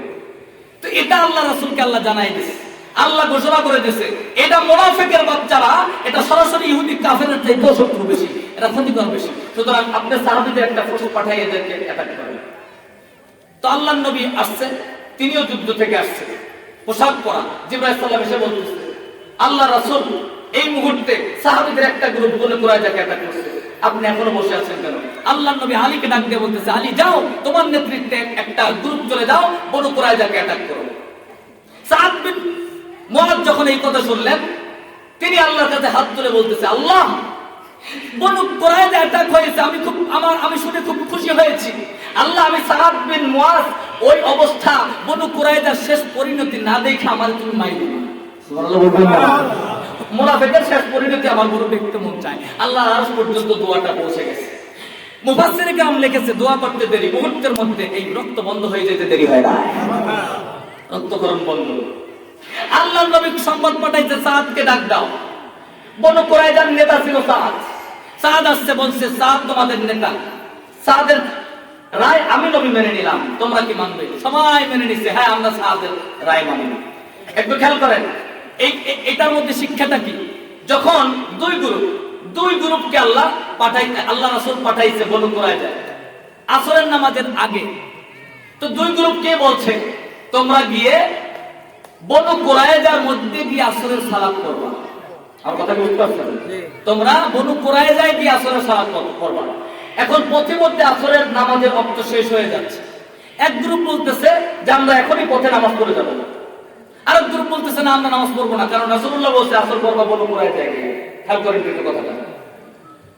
তো এবার দুই গ্রুপ, সাহাবীদের মধ্যে দুইটা গ্রুপ হয়ে গেছে। দলাদলি আছে না নাই? আছে না নাই? আমি এটা বলতেছি কেন, শিক্ষা বের করে। সাহাবীদের মধ্যে গ্রুপ হয়ে গেছে, কেউ বলতেছে এখানে নামাজ পড়বো, কেউ বলছে না বনু কুরাইজা গিয়ে নামাজ পড়বো। যারা বলতেছে এখানে নামাজ পড়বো তাদের কথা হলো যে আল্লাহর নবী বলছে বনু কুরাইজা গিয়ে আসর পড়বা, এটার মানে এটা বুঝায় না এসে যে ওটাই করতে হবে। উনি বুঝাইতে চাইছে, দেখেন সাহাবীদের ইজমা এবং ইস্তেহাদ দেখেন, তারা মনে মনে এটা বুঝে নিছে যে আল্লাহর নবী এটা বুঝাইতে চাইছে যে তোমরা দ্রুত যাও, মানে দ্রুত যাও, এমন দ্রুত গরিবসী যেন না করো, অলসতা যেন না করো, দ্রুত গিয়ে যেন বনু কুরাইজা নামাজ পড়তে পারো। এজন্য বলছে তোমরা আসরের নামাজে বনু কুরাইজা পড়বা। এটার মানে বনু কুরাইজা আসরের নামাজ পড়তেই হবে সেটা বুঝায় না, বরঞ্চ তিনি দ্রুত যেন অলসতা না করি আমরা, এই জন্য ওই কথা বলছে। সুবহানাল্লাহ বলবেন না? আর যারা বলছে না আমরা বনু কুরাইজায় গিয়ে নামাজ পড়বো, তাদের দলিল এটা যে রাসূলুল্লাহ বলেছে সুতরাং আমরা সেটা মানব। দুই গ্রুপ দুই কাজ করে ফেলছে। কি কাজ? এটা কি কোনো সুন্নাত? আসরের নামাজ সুন্নাত না নফল? ফরজ। ফরজ। কোন নফল নিয়ে দ্বন্দ্ব হয় নাই, কোন সুন্নাত নিয়ে দ্বন্দ্ব হয় নাই, দ্বন্দ্ব হয়েছে ফরজের মতো একটা বিষয় নিয়ে। কিন্তু এই সাহাবীদের মধ্যে কেউ কাউরে কোনোদিন গালাগালি দিয়েছে? একটা বারের জন্য গালি দিয়েছে? আর বেটা তুই কিছু বোঝো না, আমি ভালো বুঝি, কে বলছে? না, কেউ তো কিছু বলে নাই, কখনো তো কিছু বলে নাই।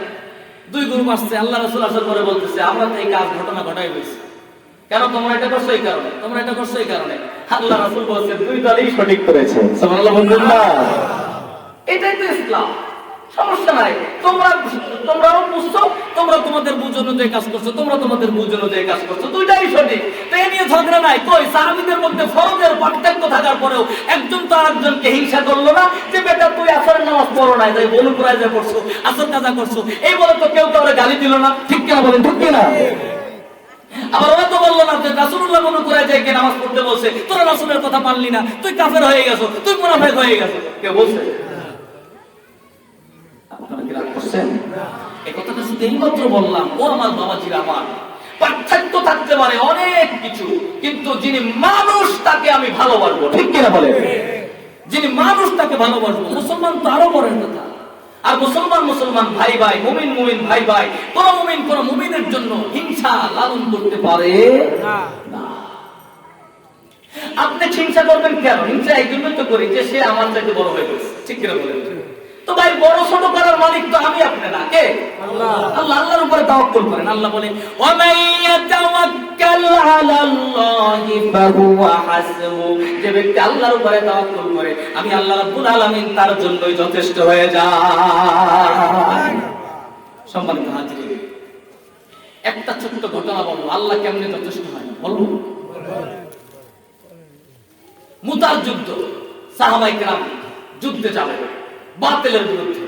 আল্লাহর নবী তিনজন সেনাপতি নিযুক্ত করছে। এই জাফর সেনাপতি, এই জায়েদ তুমি সেনাপতি, আব্দুল্লাহ বিন রাওয়াহা তুমি সেনাপতি। তিনজন সেনাপতি, যাও তোমরা তোমাদের আপনজনদের কাছে বিদায় নিয়ে আসো, মুতার যুদ্ধে যাবা। তো তারা বুঝতে পারছে যে একজন সেনাপতি লাগে, সেখানে তিনজন যেহেতু হয়ে গেছে সুতরাং আমরা শহীদ হয়ে যাব। জায়েদ বলতেছে ইয়া রাসূলুল্লাহ আমি তো আপনার বড় পুত্র, আপনি আমার বাবা, আয়েশা আমার মা, আপনারা তো জানেনই, আমি আর কি অনুমতি দেব? জাফর চলে গেছে স্ত্রীর কাছে অনুমতি নেওয়ার জন্য, ঘরের পাশে যায় ডাক দিচ্ছে, কারণ স্ত্রী রাসূলুল্লাহ আমাকে দ্বিতীয় সেনাপতি ঘোষণা করছে মুতার যুদ্ধে, আমি চলে যাব, আমাকে মাফ করে দাও, আমি যদি তোমার সাথে কোনো অন্যায় করে থাকি আমাকে ক্ষমা করে দিও, যদি শহীদ হয়ে যায় দেখা হবে কিয়ামতের ময়দানে। স্ত্রী চোখের পানি ফেলে ডাক দিয়ে বলে স্বামী গো, আমি চাই আল্লাহর কাছে আল্লাহ আপনাকে গাজী বানায়া ফিরায় দিক। হাত তুলেছে আল্লাহর কাছে দোয়া করার জন্য। হযরত জাফর দরবারের পিছন দিক থেকে আঘাত দিয়ে বলতেছে স্বামী, স্ত্রী রে এই দোয়া করো না, কারণ আমার পরে আর একজন সেনাপতি রাসূল ঘোষণা করেছে, সুতরাং আমি জাফর শহীদ হয়ে যাব আমি জানি। স্ত্রী কষ্ট নেবে না, দেখা হবে কিয়ামতের ময়দানে শহীদের স্ত্রী হয়ে আমরা দুইজন একসাথে জান্নাতে চলে যাব। এই কথা বলে আর দাঁড়ায় না, জাফর চলে গেল, রওনা দিল বাড়ি। যুদ্ধের ময়দানে আল্লাহর রাসূল অপেক্ষা করতেছে। তাফসীরে আসছে এইদিকে জাফরের তিনটা সন্তান, স্ত্রী গলা কাটা মুরগির মতন লাফাচ্ছে আর পিছনে পিছনে আব্বু আব্বু বলে ডাকছে, দাঁড়াও আব্বু দাঁড়াও, তুমি যদি আর ফিরে না আসো আমরা কার কাছে যাবো, কাকে আব্বু বলে ডাকবো? মুফাসসিরে কেরাম লিখেছে হযরত জাফর একবারের জন্য সন্তানের দিকে ফিরে তাকায় না। একটা বারের জন্য সন্তানের দিকে ফিরে তাকায় নাই, কারণ সন্তানের দিকে তাকাইলে যদি মায়া হয়, রাসূলুল্লাহর কাছে যাইতে যদি দেরি হয়, রাসূলুল্লাহ কষ্ট পাইলে তো আল্লাহ কষ্ট পাবে। দেখেন ইসলাম কাকে বলে। চলে গেল যুদ্ধের ময়দানে। এদিকে আব্দুল্লাহ বিন রওয়াহা চলে গেল স্ত্রীর কাছে, নতুন স্ত্রী, ওই দিন মাত্র বিয়ে করছে। ওই দিন সুন্দরী রমণী ঘরের মধ্যে আব্দুল্লাহ বিন রওয়াহা ডাক দিয়ে আমার স্ত্রী, আজকের মাত্র তোমার সাথে বিবাহ হয়েছে, আমার সাথে তোমার সাক্ষাৎ হয় নাই, কোনো কিছু হয় না, আমি তোমাকে দেখিও না, জানি না। স্ত্রী গো, আমি তোমার কোনো হক আদায় করতে পারি নাই, কিয়ামতের ময়দানে আমার বিরুদ্ধে তুমি মামলা করবা না। রাসূলুল্লাহ আমাকে সেনাপতি বানাইছে, আমি শহীদ হয়ে যাব। যদি শহীদ হয়ে যাই, দেখা হবে কিয়ামতের কঠিন ময়দানে। স্ত্রী চোখের পানি ছেড়ে দিয়ে কাঁদে, ডেকে ডেকে বলে, স্বামী আপনাকে আমি বাধা দিব না, যুদ্ধের ময়দানে চলে যাবেন, বিয়ে হয়েছে তাতে বিয়ে ভাবি আমি জীবন কাটায় দেব। ও স্বামী গো, একটা বার শুধু আমার সামনে আসবে, আমি আপনাকে দেখে রাখবো, কিয়ামতের ময়দানে লক্ষ কোটি জনতার মধ্যে যেন আপনাকে আমি দেখেছি, আল্লাহর কাছে জানি বলতে পারি, আল্লাহ আমি আব্দুল্লাহ বিন রওয়াহা শহীদের স্ত্রী। কিন্তু আব্দুল্লাহ বলেন, না আমি তোমার সামনে যাব না, যদি যাই তাহলে হয়তো বা ভালোবাসা সৃষ্টি হবে, আমি যেতে পারবো না। চলে গেল, স্বামী স্ত্রী দেখা হয় না, যুদ্ধের ময়দানে চলে গেল। যুদ্ধের ময়দানে যুদ্ধ হচ্ছে, ওদিকে যাই শহীদ হয়ে গেল। দ্বিতীয় সেনাপতি জাফরের হাতে তরবারি এবং পতাকা, জাফর যুদ্ধ করতেছে, ডান হাত কেটে গেল, বাম হাতটা মুশরিকরা কাফেররা কেটে ফেললো, এবার দুই হাত কেটে গেল। পতাকা, ইসলামের পতাকাটা হযরতে জাফর মুখের মধ্যে চাবায়া চাবায়া জাগায়া ধরছে, আল্লাহকে সাক্ষী রাখতেছে, মালিক ইসলামের জন্য আমি জাফরের শেষ রক্তবিন্দু পর্যন্ত আমি ত্যাগ করে যাব। হঠাৎ করে দূর থেকে সাহাবীদের একটা দল দেখতে পাচ্ছে, জাফরের পতাকা উপরে নাই, পতাকাটা মুতার যুদ্ধে নিচে পড়া। দৌড়ে আসছে, কোথায় পতাকা, কোথায় দেখতেছে জাফরের কল্লাটা, মাথাটা দেহ থেকে আলাদা হয়ে জমিনের মধ্যে পড়ে গেছে, আর গলা কাটা ওই দাঁতের মধ্যে কালেমার পতাকাটা চাবাইয়া ধরে আছে। সাহাবীরা এসে কালেমার পতাকা নিয়ে জাফরের মাথা এবং দেহকে এক জায়গায় করে রাসূলুল্লাহর কাছে সংবাদ পাঠাইছে। আল্লাহর নবী ওইদিকে পথে ছিল, কারণ রাসূলুল্লাহ জানে যায় শহীদ হয়ে যাবে, হযরত জাফর শহীদ হয়ে যাবে। এই জাফরের স্ত্রী এবং সন্তানদের দেখাশোনা করার জন্য, খোঁজ খবর নেওয়ার জন্য গেল। লম্বা সময় যেহেতু যুদ্ধ হইতো, আল্লাহ রাসূল তাদের দেখাশোনা করার জন্য গেল, খোঁজ খবর নেওয়ার জন্য কেমন আছে তারা। এবার গিয়েছে, হঠাৎ করে রাসূলুল্লাহ চোখ দিয়ে টপ টপ করে পানি পড়তেছে, পর্দার আড়ালে জাফরের স্ত্রী বসে আছে, সন্তানরা দেখছে মুহাম্মদুর রাসূলুল্লাহ চমৎকার চেহারার মধ্যে মুক্তার দানার মতন পানি পড়তেছে। বাচ্চাগুলো দৌড়ে যায়, বলে মাগো আমার নবী যেন কেন কাঁদে, মা আমার নবী যেন কেন কাঁদে। জাফরের স্ত্রী ঘরের আড়ালে বসে ডাক দিয়া বলে, ইয়া রাসূলুল্লাহ, ইয়া হাবিবাল্লাহ, আপনার চোখে পানি কেন? আমার স্বামী জাফরের কোনো সংবাদ আছে নি? আল্লাহর নবী চোখের পানি ছেড়ে কাঁদে, ডেকে ডেকে বলে, জাফরের স্ত্রী ক্ষমা করে দিও আমাকে, এই মুহূর্তে আমি সংবাদ পেয়েছি তোমার জাফর মুতার যুদ্ধে মুতার প্রান্তরে শহীদ হয়ে গিয়েছে। এই কথা শোনার সঙ্গে সঙ্গে হযরতে জাফরের স্ত্রী বাচ্চাগুলোকে কলিজার মধ্যে চাপ দিয়া আকাশের দিকে তাকায় বলতেছে, আলহামদুলিল্লাহ।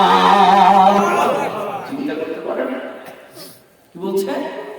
শুকরিয়া, শুকরিয়া, আমি একজন শহীদের স্ত্রী, কোনো টেনশন নাই, স্বামী নাই, কি হবে, কি হবে, যাবে কোথায়, কোথায় যাবে, কে দেখবে, কার কাছে যাবে, কোনো টেনশন নাই।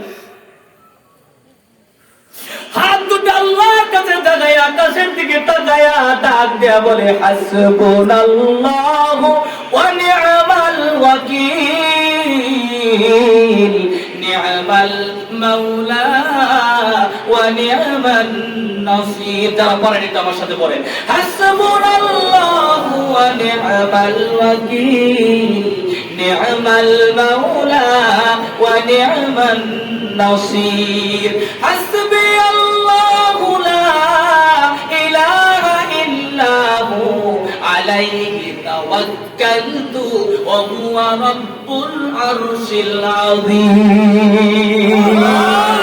জাফরের স্ত্রী মহা বিপদে স্বামী হারায়া আল্লাহর আরশের দিকে তাকায় বলতেছে, আল্লাহ হাসবুনাল্লাহ হাসবি আল্লাহ, আমাদের জন্য আমার জন্য আপনিই যথেষ্ট। আল্লাহু আকবার। লা ইলাহা ইল্লাহু, আল্লাহ ছাড়া আর কেউ নাই, তিনি ছাড়া কেউ নাই। ওহু রাব্বুল আরশিল আযীম, তিনি আরশে আযীমের রব। ও আরশে আযীমের রব, আপনাকে আমি তাওয়াক্কুল করে বসলাম, আপনার উপরে আমি তাওয়াক্কুল। আমার দুনিয়ার সব যদি শেষ হয়ে যায়, দুনিয়ার সমস্ত মানুষ যদি আমার বিপক্ষে চলে যায়, দুনিয়ার সবাই যদি আমার বিরোধিতা করে, আমার কোনো সমস্যা নাই, কারণ আমি আপনার উপরে ভরসা করে আছি। আমার স্বামী নাই তাতে কি, আপনিই তো আমার আছেন। আল্লাহকে যখন শোনায়া দিল, ফেরেশতাদেরকে ডাক দেয়া বলে, ফেরেশতারা রে, আমার জাফরের স্ত্রী যেহেতু আমাকে যথেষ্ট ঘোষণা করতে, আমিও তোমাদের সাক্ষী রেখে ঘোষণা করে দিলাম, আমিও জাফরের স্ত্রীর জন্য যথেষ্ট হয়ে গেলাম। কেমন যথেষ্ট, সংক্ষেপে বলছি দেখেন। যখন স্বামী নাই, আল্লাহর নবী নিজে জাফরের স্ত্রী 3 সন্তানের দায়িত্ব নিয়েছে। সুবহানাল্লাহ বলবেন না? রাসূলুল্লাহ যতদিন বেঁচে ছিল তাদের ভরণ পোষণের দায়িত্ব রাসূলুল্লাহ। আল্লাহ রাসূল যখন পৃথিবী থেকে বিদায় নিয়ে চলে গেলেন, তখন হযরত আবু বকর খলিফাতুল মুসলিমিন, আবু বকর যখন খেলাফত পাইলেন, আবু বকর চিন্তা করতেছে, জাফরের, আমার ভাই জাফরের স্ত্রী সন্তানদের দায়িত্ব রাসূলুল্লাহ নিয়েছে, আমার রাসূল নাই, সুতরাং তাদের দায়িত্ব তো আমার নেওয়া দরকার। এরপরে আবু বকর জাফরের স্ত্রীকে বিবাহের প্রস্তাব দিয়েছে। বিবাহের প্রস্তাব দিয়েছে বীরবাগ 3 সন্তান নিয়ে। কি উদ্দেশ্যে? তার দেখাশোনার জন্য। সুবহানাল্লাহ বলবেন না? আবু বকর 2 বছর 2.5 বছর পরে যখন তিনি মারা গেলেন, এরপরে হযরত আলী রাদিয়াল্লাহু তাআলা, যিনি রাসূলুল্লাহর জামাই, উনি চিন্তা করতেছে, যেই আমার ভাই জাফরের স্ত্রী সন্তানদের দায়িত্ব রাসূলুল্লাহ নিয়েছে, আবু বকর নিয়েছে, সুতরাং এখন তারা নাই, সুতরাং তাদের দায়িত্ব তো আমার নেওয়া দরকার। উনি আবার 3য়বারের মতন, এদিকে আবু বকরের ঘরে আরেকটা সন্তান হয়েছে। সুবহানাল্লাহ বলবেন না? এবার 4 সন্তান, জাফরের স্ত্রীর 4 সন্তান। এই 4 সন্তান এবং এই স্ত্রীকে সহ 3য়বারের মতন এই আলী রাদিয়াল্লাহু তাআলা আবার বিয়ের প্রস্তাব দিয়েছে। সুবহানাল্লাহ বলেন। মুফাসসিরে কেরাম লিখেছে, স্বামী ইন্তেকালের পরে ওই স্ত্রী সন্তানরা যতদিন বেঁচে ছিল, একদিনের জন্য, এক বেলার জন্য তাদেরকে না খেয়ে থাকতে হয় না। কারণ আল্লাহ তো জানাই দিয়েছে, যেহেতু ওরা বিপদে আমার উপরে তাওয়াক্কুল করছে, আমি আল্লাহ তাদের ব্যবস্থা করে দিলাম। ঠিক কিনা বলেন? ঠিক কিনা? ঠিক ভাইরা আমার, এভাবে যদি আপনি তাওয়াক্কুল করতে পারেন আল্লাহর উপরে, আল্লাহ পাক রব্বুল আলামিন অবশ্যই আমাদেরকে তামাম পৃথিবী আমাদের উপরে আল্লাহ পাক লুটাই দেবে, এটা আশা করি। সম্মানিত হাজির, অনেক রাত হয়ে গেছে, আপনাদের কষ্ট হচ্ছে আমি বুঝতে পারছি। আমি আপনাদেরকে আর কষ্ট বেশি দিব না, শেষ দিকে চলে যাব, মোনাজাতে চলে যাব ইনশাআল্লাহ। আল্লাহ পাক রব্বুল আলামিন আমাদেরকে কথাগুলো আমল করার তৌফিক দান করুন, আমিন। সম্মানিত হাজির, খেয়াল করেন, তাহলে মুসলমান ভাই মনে থাকবে তো ইনশাআল্লাহ। আজকের থেকে যদি পারেন হিংসাটাকে দূর করে দেন, হিংসা, বিদ্বেষ, অহংকার, কলিজা দিয়ে দূর করে দেন, দেখবেন শান্তি পাবেন, কোনো অশান্তি লাগবে না। কারণ আরেকজনের ব্যাপারে টেনশন করলে খারাপ লাগে। ঠিক কিনা বলেন? আপনি যদি কাউকে নিয়ে না চিন্তা করেন, কোনো খারাপই লাগবে না। আরে যা যা হয় হোক, আমার কি? ঠিক কিনা বলেন? ঠিক কিনা?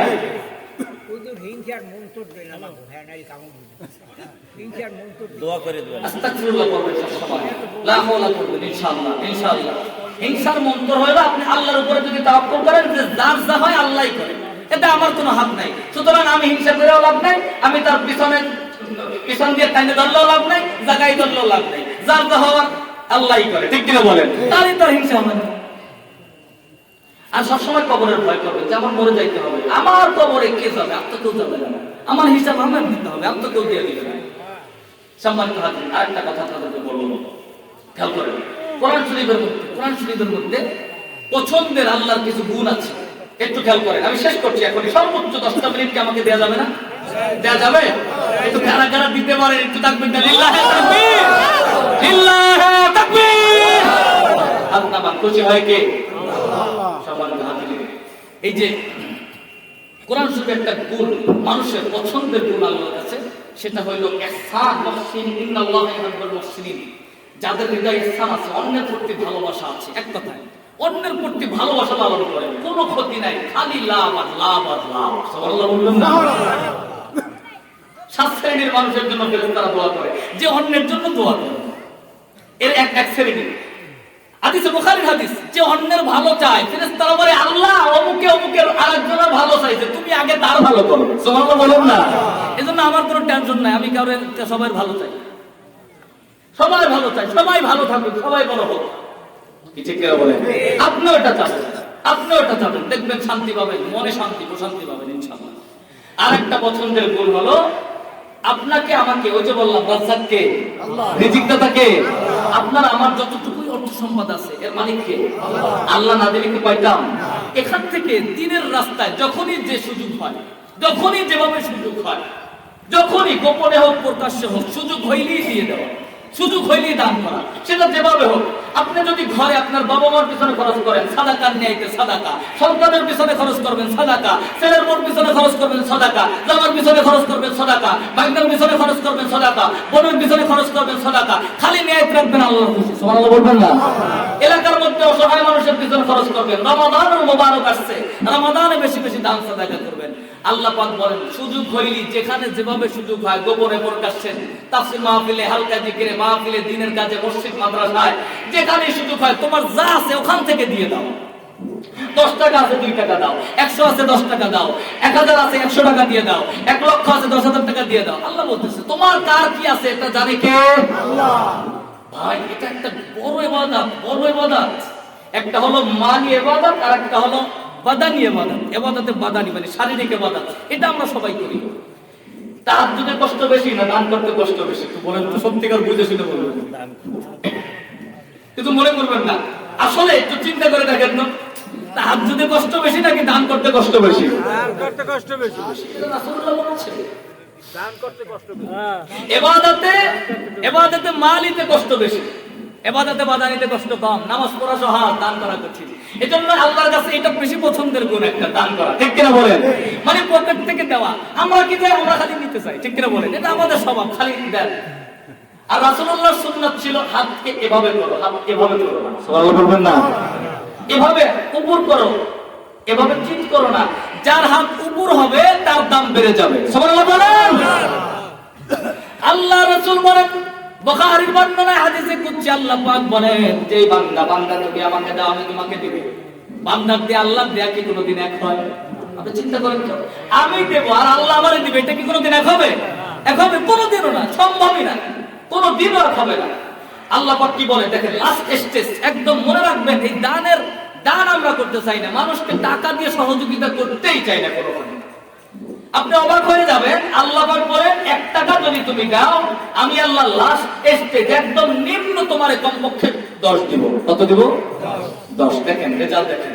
হযরত আলী রাদিয়াল্লাহু তাআলা কষ্টের ইবাদতের কথা বলতেছি, নড়াচড়া করবেন না, কষ্টের ইবাদত। এটা কেন বলেন? আলী রাদিয়াল্লাহু তাআলা 3 দিন পর্যন্ত খাবার নাই। আচ্ছা, এমন একজন মানুষ আছে যে একদিন না খাইয়া থাকে? বর্তমানে নাই। বর্তমানে নাই। 3 দিন পর্যন্ত রাসূলুল্লাহ আপনার বের ঘরে খাবার নেই। আলী কাজের সন্ধানে বের হয়েছে, কাজ নাই। হঠাৎ করে এক ইহুদির বাড়িতে কাজ পেয়েছে। সকাল থেকে সন্ধ্যা পর্যন্ত কাজ করার পরে একটা আনার পাইছে, বড় আকার একটা আনার মজুরি ছিল একদিনের। ওটা পকেটে নিয়ে আসতেছে, হঠাৎ করে এক ভিক্ষুক এসে হাজির। ভাই, আমি 4 দিন পর্যন্ত কিছু খাই না, আমাকে কিছু খাবার দিবেন? তো আলী রাদিয়াল্লাহু তাআলা পকেট থেকে আনারটা বের করে হাতে দিয়ে দিয়েছে। ওই মুহূর্তে যদি আমি থাকতাম আলীর জায়গায়, আমি পারতাম না। এটা বাস্তব।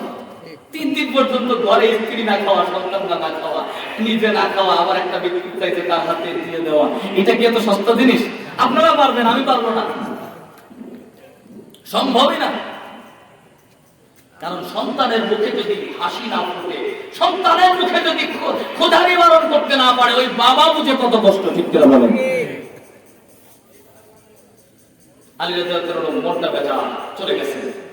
বাড়ির দরজার সামনে যাই হাজির, ঘরে ঢুকতে লজ্জা পাচ্ছে। 3 দিন পর্যন্ত আমি একটা পুরুষ মানুষ, ঘরে খাবার জোগাইতে পারি না। ফাতেমা ঘর থেকে দেখতেছে স্বামীর চেহারাটা মলিন, মুচকে হাসি দিয়ে ডাক দিয়ে বলতেছে, মা বোন অনেকে আলোচনা শুনতেছে, একটু কান খাড়া করেন।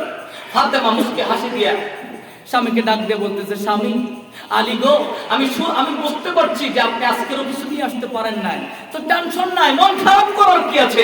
আমি ফাতেমা তো সেই নারী, যেই নারী যখন থাকে, যখন সুখে থাকে, যখন আরামে থাকে, তখন শুকর আদায় করে আল্লাহ, যখন দুঃখে থাকে, যখন থাকে না, যখন কষ্টে থাকে, তখন সবর করে, ধৈর্য ধরে আল্লাহর উপরে। আর আল্লাহ বলেছে শুকরকারীর জন্য আমি আল্লাহ, সবরকারীর জন্য আমি আল্লাহ। সুবহানাল্লাহ বলবেন না?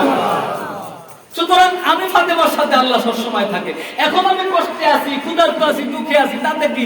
আমি বুঝে দিয়েছি ইন্নাল্লাহা মাআস সাবিরিন, আল্লাহ বলেছে ধৈর্যশীলের সাথে আমি আল্লাহ। সুতরাং আমার সাথে আমার আল্লাহ আছে, আর যার সাথে আল্লাহ আছে তার কিচ্ছু লাগবে না। তো কষ্ট কিসের? টেনশন নাই, আমি তো অন্য নারীদের মতন না। এমন এমন নারী, এমন নারী ঘরে ঘরে দরকার আছে না? কথা বলেন। এখন তো আমাদের ঘরে ঘরে সব আছে না? হ্যাঁ, হ্যাঁ? তুই একজন থাকতে পারে, কিন্তু পার্সেন্টেজ খুব কম, কোন রকমের। এখন তো আরো মানে বুঝে বুঝে আইনে দিতে হবে আগে, ঠিক কিনা বলে? মানে কোন রকমের একটা জিনিস যদি বাজার থেকে বলা হয়, তাহলে দেখবেন 100টা আনার পরে একটা আনতে মনে নাই, খবর হয়ে যাবে, ঠিক কিনা বলে? সম্মানিত হাজিরিন, ফাতেমা বলতেছে, আসেন সাথে, টেনশন নাই। ঘরের মধ্যে রুইখা ঘাম মোছাই দিয়া এবার বাচ্চা কাচ্চা নিয়ে শুকর আদায় করতেছে আল্লাহ কষ্টের সময়। সুবহানাল্লাহ বলবেন না? হঠাৎ করে দরজার সামনে করে ডাক দিয়েছে, ভাই আলী আছেন নাকি ঘরে? কে? আমি সালমান ফারসি রাদিয়াল্লাহু তাআলা। আল্লাহু আকবার। সালমান ফারসি একজন সাহাবীর নাম। এই সাহাবী জালিলুল কদর সাহাবী, পুরা অনেক বছর সাহাবী, অনেক বছর, 150 বছর বয়সে ইসলাম গ্রহণ করেছে। সুবহানাল্লাহ বলবেন না? হযরত সালমান ফারসি রাদিয়াল্লাহু তাআলা আসছে, আলী ঘর খুলে দেখে সালমানের মাথায় একটা ঝুড়ি। ভাই ঝুড়িটা নামাইছে, বলে আলী গো, এই ঝুড়ির মধ্যে কিছু আনার আছে, বিশ্ব নবী আপনার ঘরে হাদিয়া পাঠাইছে। আমি রাসূলুল্লাহর সামনে থেকে যাচ্ছিলাম, আল্লাহর নবীর কাছে এক গোত্র থেকে একটা লোক কিছু হাদিয়া নিয়ে আসছে, আনার। রাসূলুল্লাহ আমারে ডাইকে বলতেন, সালমান যাও এই আনারের ঝুড়িটা নিয়ে আমার আলীর ঘরে পৌঁছায়া দাও। এবার আলী রাদিয়াল্লাহু তাআলা ঢাকনা খুলে বলতেছে, 1 2 3 4 5 6 7 8 9 গোনা শেষ। কয়টা? এই ছুরিটা ঠাড়া বলতেছে, যাও এটা আমার না, এটা আমার না, ভুল পথে নিয়ে আসছো। সালমান বলতেছে, না এটা তো আপনারই। রাসূলুল্লাহ স্পষ্ট আমি শুনেছি, রাসূল বলছে আপনার ঘরে পাঠাইতে, বলে না এটা আমার হতে পারে না, তর্কাতর্কি শুরু হয়ে গেছে। সালমান বলতেছে, না তোমার, বলতেছে না এটা আমার না। বলতেছে কেন ভাই? বলতেছে শোনো, আমার আল্লাহ কোরআনে যা বলেছে সব সত্য বলেছে। আল্লাহ তো কোরআনে বলেছে, মান জাআ বিল হাসানাতি ফালাহু আশরু আমসালিহা। বান্দা তুমি যদি একটা দাও, আমি কম পক্ষে নিম্ন স্তর 10, নিম্ন স্তর 10। সুতরাং আমি আনার দিয়েছিলাম একটা, আমার হলে নিম্নে হবে 10টা। এখানে 9টা আছে, এটা আমার নয়। সালমান ফারসি পকেটের মধ্যে হাত দিয়ে আরেকটা আনার বার করে ঝুড়িতে বলাইয়া বলতেছে, ভাই আলী মাফ করবেন, আল্লাহর রাসূল সন্ধ্যার সময় যখন ঝুড়িটা নিয়ে আপনার বাড়িতে যাওয়ার কথা বলেছে, আমি তখনই বুঝছি এর মধ্যে কোনো রহস্য আছে, আর রহস্য উদ্ঘাটনের জন্য আমি একটা আনার পকেটে রেখে দিয়েছিলাম। 10টাই আছে এখানে, আল্লাহু আকবার। 10টাই ছিল। আমরা যদি সত্যি কোরআনের আয়াতের উপরে এমন বিশ্বাস থাকে, দুনিয়ায় আসবে, এটা নিম্ন স্তর, দুনিয়া, এটা আখিরাত না। দুনিয়ায় 1 10 দুনিয়ায় আসবে। আমি নিজে বাস্তব প্রমাণ, চ্যালেঞ্জ, দুনিয়ায় আসবে। আমি ভিক্ষুককে যখন ভিক্ষা দেই, আল্লাহ সাক্ষী, আমি বলি মাঝে মাঝে, তখন কি বলি জানেন? এভাবে আপনাদের বলি, ভাই আপনিও মাঝে মাঝে ভিক্ষা দিবেন। আমি বলি যে আপনি একটু ভিক্ষা দিবেন, কারণ কি? দিতে হয়। আল্লাহ যেহেতু বলছে দিলেই পারবে, তো আপনি ভিক্ষা বেশি পারবেন। আল্লাহ সাক্ষী, আমার মসজিদে প্রায় 5 জন লোক ভিক্ষুক আইসা, মসজিদের পাশে জুমার দিন প্রায় শতাধিক ভিক্ষুক লাইন ধরে বসে থাকে। ওর 5 জন আমার সাথে পার্সোনাল দেখা করে বলছে, হুজুর আপনি যেদিন থেকে বলছেন ভিক্ষা দিতে, আমিও মাঝে মাঝে আর এক ভিক্ষুককে দিতাম, যেদিন দিতাম ওদিন ভিক্ষা বেশি পাইতাম। সুবহানাল্লাহ। কারণ আল্লাহ বলছে, বান্দা দাও, আমি তোমারে দিব। এজন্য দিতে হবে, যে যেখানে আছে ওখান থেকেই দেওয়ার অভ্যাস করতে হবে। কারণ দিলেই লাভ, ব্যাংকে পালাই চলে লাভ নাই। যদি শুধু খান, কয় টাকা আসবে মাসে? কয় টাকা আসবে? 1 10 কোনোদিন হবে না, 1 10 কোনোদিন হবে না। এজন্য খালি দিতে হবে। ব্যয় খরচের হাত যত বাড়াবেন, ইনকাম তত বেড়ে যাবে। সুবহানাল্লাহ বলেন। মুসলমান বাবাজিরা, ধনী হওয়ার একটা ফর্মুলা আপনারা বলে দেবেন। যদি ধনী হইতে চান, তাহলে একটা কাজ করতে হবে, যা আছে এখান থেকে দিতে থাকেন।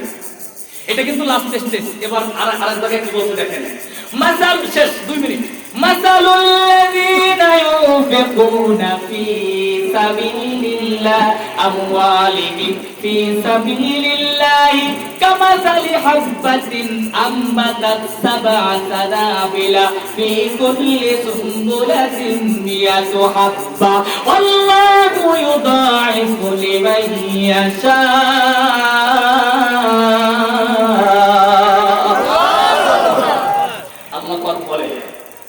উদাহরণ দিচ্ছে যারা খেতে খামারে কাজ করেন তারা ভালো বুঝবেন। তুমি যখন একটা বীজ ধান রোপণ করো, আমি আল্লাহ ওখান থেকে 7টা শীষ বার করি, 7টা শীষ বার করি। প্রত্যেকটা শীষে আমি আল্লাহ পাক বলতেছে প্রত্যেকটা শীষে আমি আল্লাহ 100 টাকা করে ধান দিই। আমি আল্লাহ একটা ধানে 700টা ধান আমি আল্লাহ দিই তোমাদের। ঠিক কিনা? ঠিক কিনা বলে? আল্লাহ উদাহরণ দিচ্ছে। মাসাল আল্লাহ বলতেছে কোরআনের মধ্যে মাসালুল্লাযীনা ইউনফিকুনা আমওয়ালাহুম ফী সাবিলিল্লাহ, যে আল্লাহর রাস্তায় ধান করে তার উদাহরণ এমন যে একটা ধান বপন করলে একটা 700 হয়। ঠিক আমি আল্লাহ একটা টাকা দিলে আমি আল্লাহ দুনিয়ায় তোমার মুহূর্তের মধ্যে 700 দিয়ে দিব, ওটা নগদ। আর কিছু বাকি রেখে দিব, ওটা দিব না, ওটা দিব না। ওটা কবে দিব জানো? আল্লাহু ইউদাঈফু লিমান ইয়াশা। মিজানের পাল্লায় যখন তোমার বোঝের পাল্লা ভারী হয়ে যাবে, নেকের পাল্লা হালকা হয়ে যাবে, তখন বাকিটা নেকের পাল্লায় দিয়ে জান্নাত পর্যন্ত পৌঁছায় দেব। এটা তো আমার কথা না, আল্লাহু ইউদাঈফু লিমান ইয়াশা। এই আয়াতের তাফসীর আমি দেখি। আল্লাহ বলছেন যখন নেকের পাল্লা হালকা হয়ে যাবে, ওটা দিয়ে জান্নাত পর্যন্ত পৌঁছায় দেবে। আর দুনিয়ায় একে 700 দিবে। এই রকমের ব্যবসা কোথাও আছে?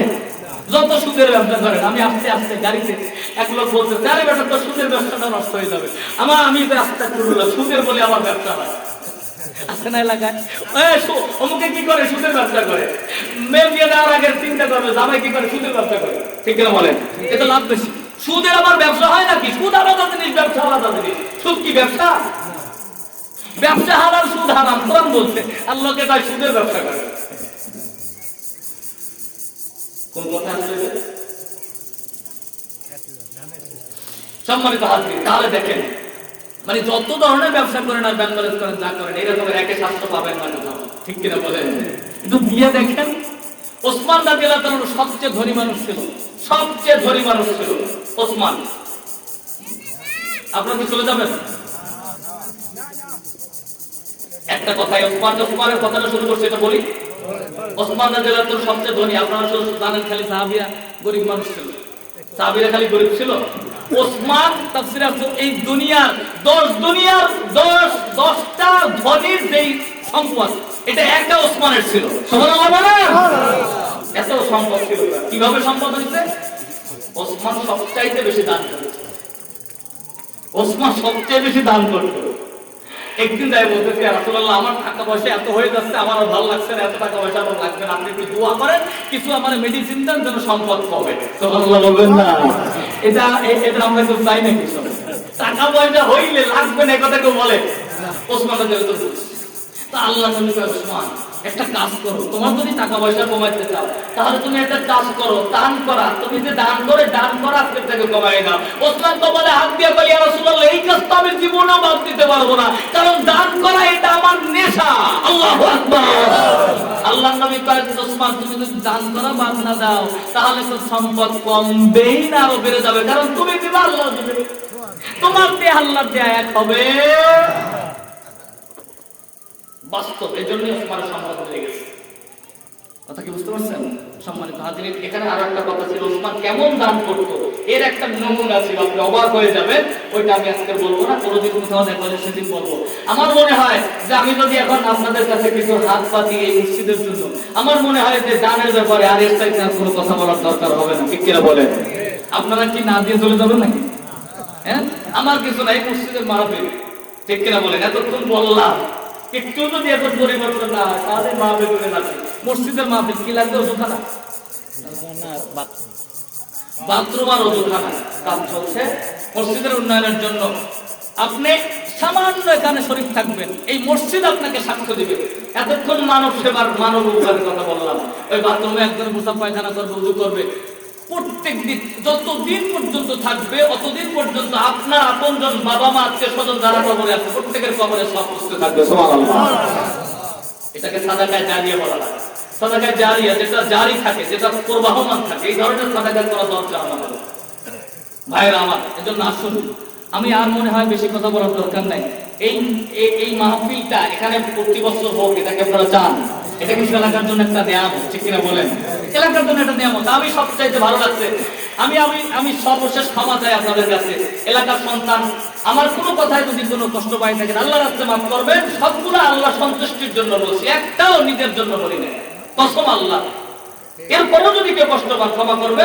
আমি আমার কাছে আজকের ভালো লাগা, আমার মনে হয় আমি যদি হৃদয় থেকে আজকে দোয়া করবো, সবচেয়ে ভালো লাগার মাহফিল এটা। এলাকাবাসী মানুষগুলোর সাথে আর কোনোদিন দেখা হয় কিনা জানি না। জানেন, প্রতিদিন যখন সফরে বের হয় মাহফিলের জন্য, তখন মনে হয় যে আজকের রাতে আর ফিরে আসতে পারি কিনা। ঘন্টার পর ঘন্টা সারা রাত গাড়ির মধ্যে থাকা হয়।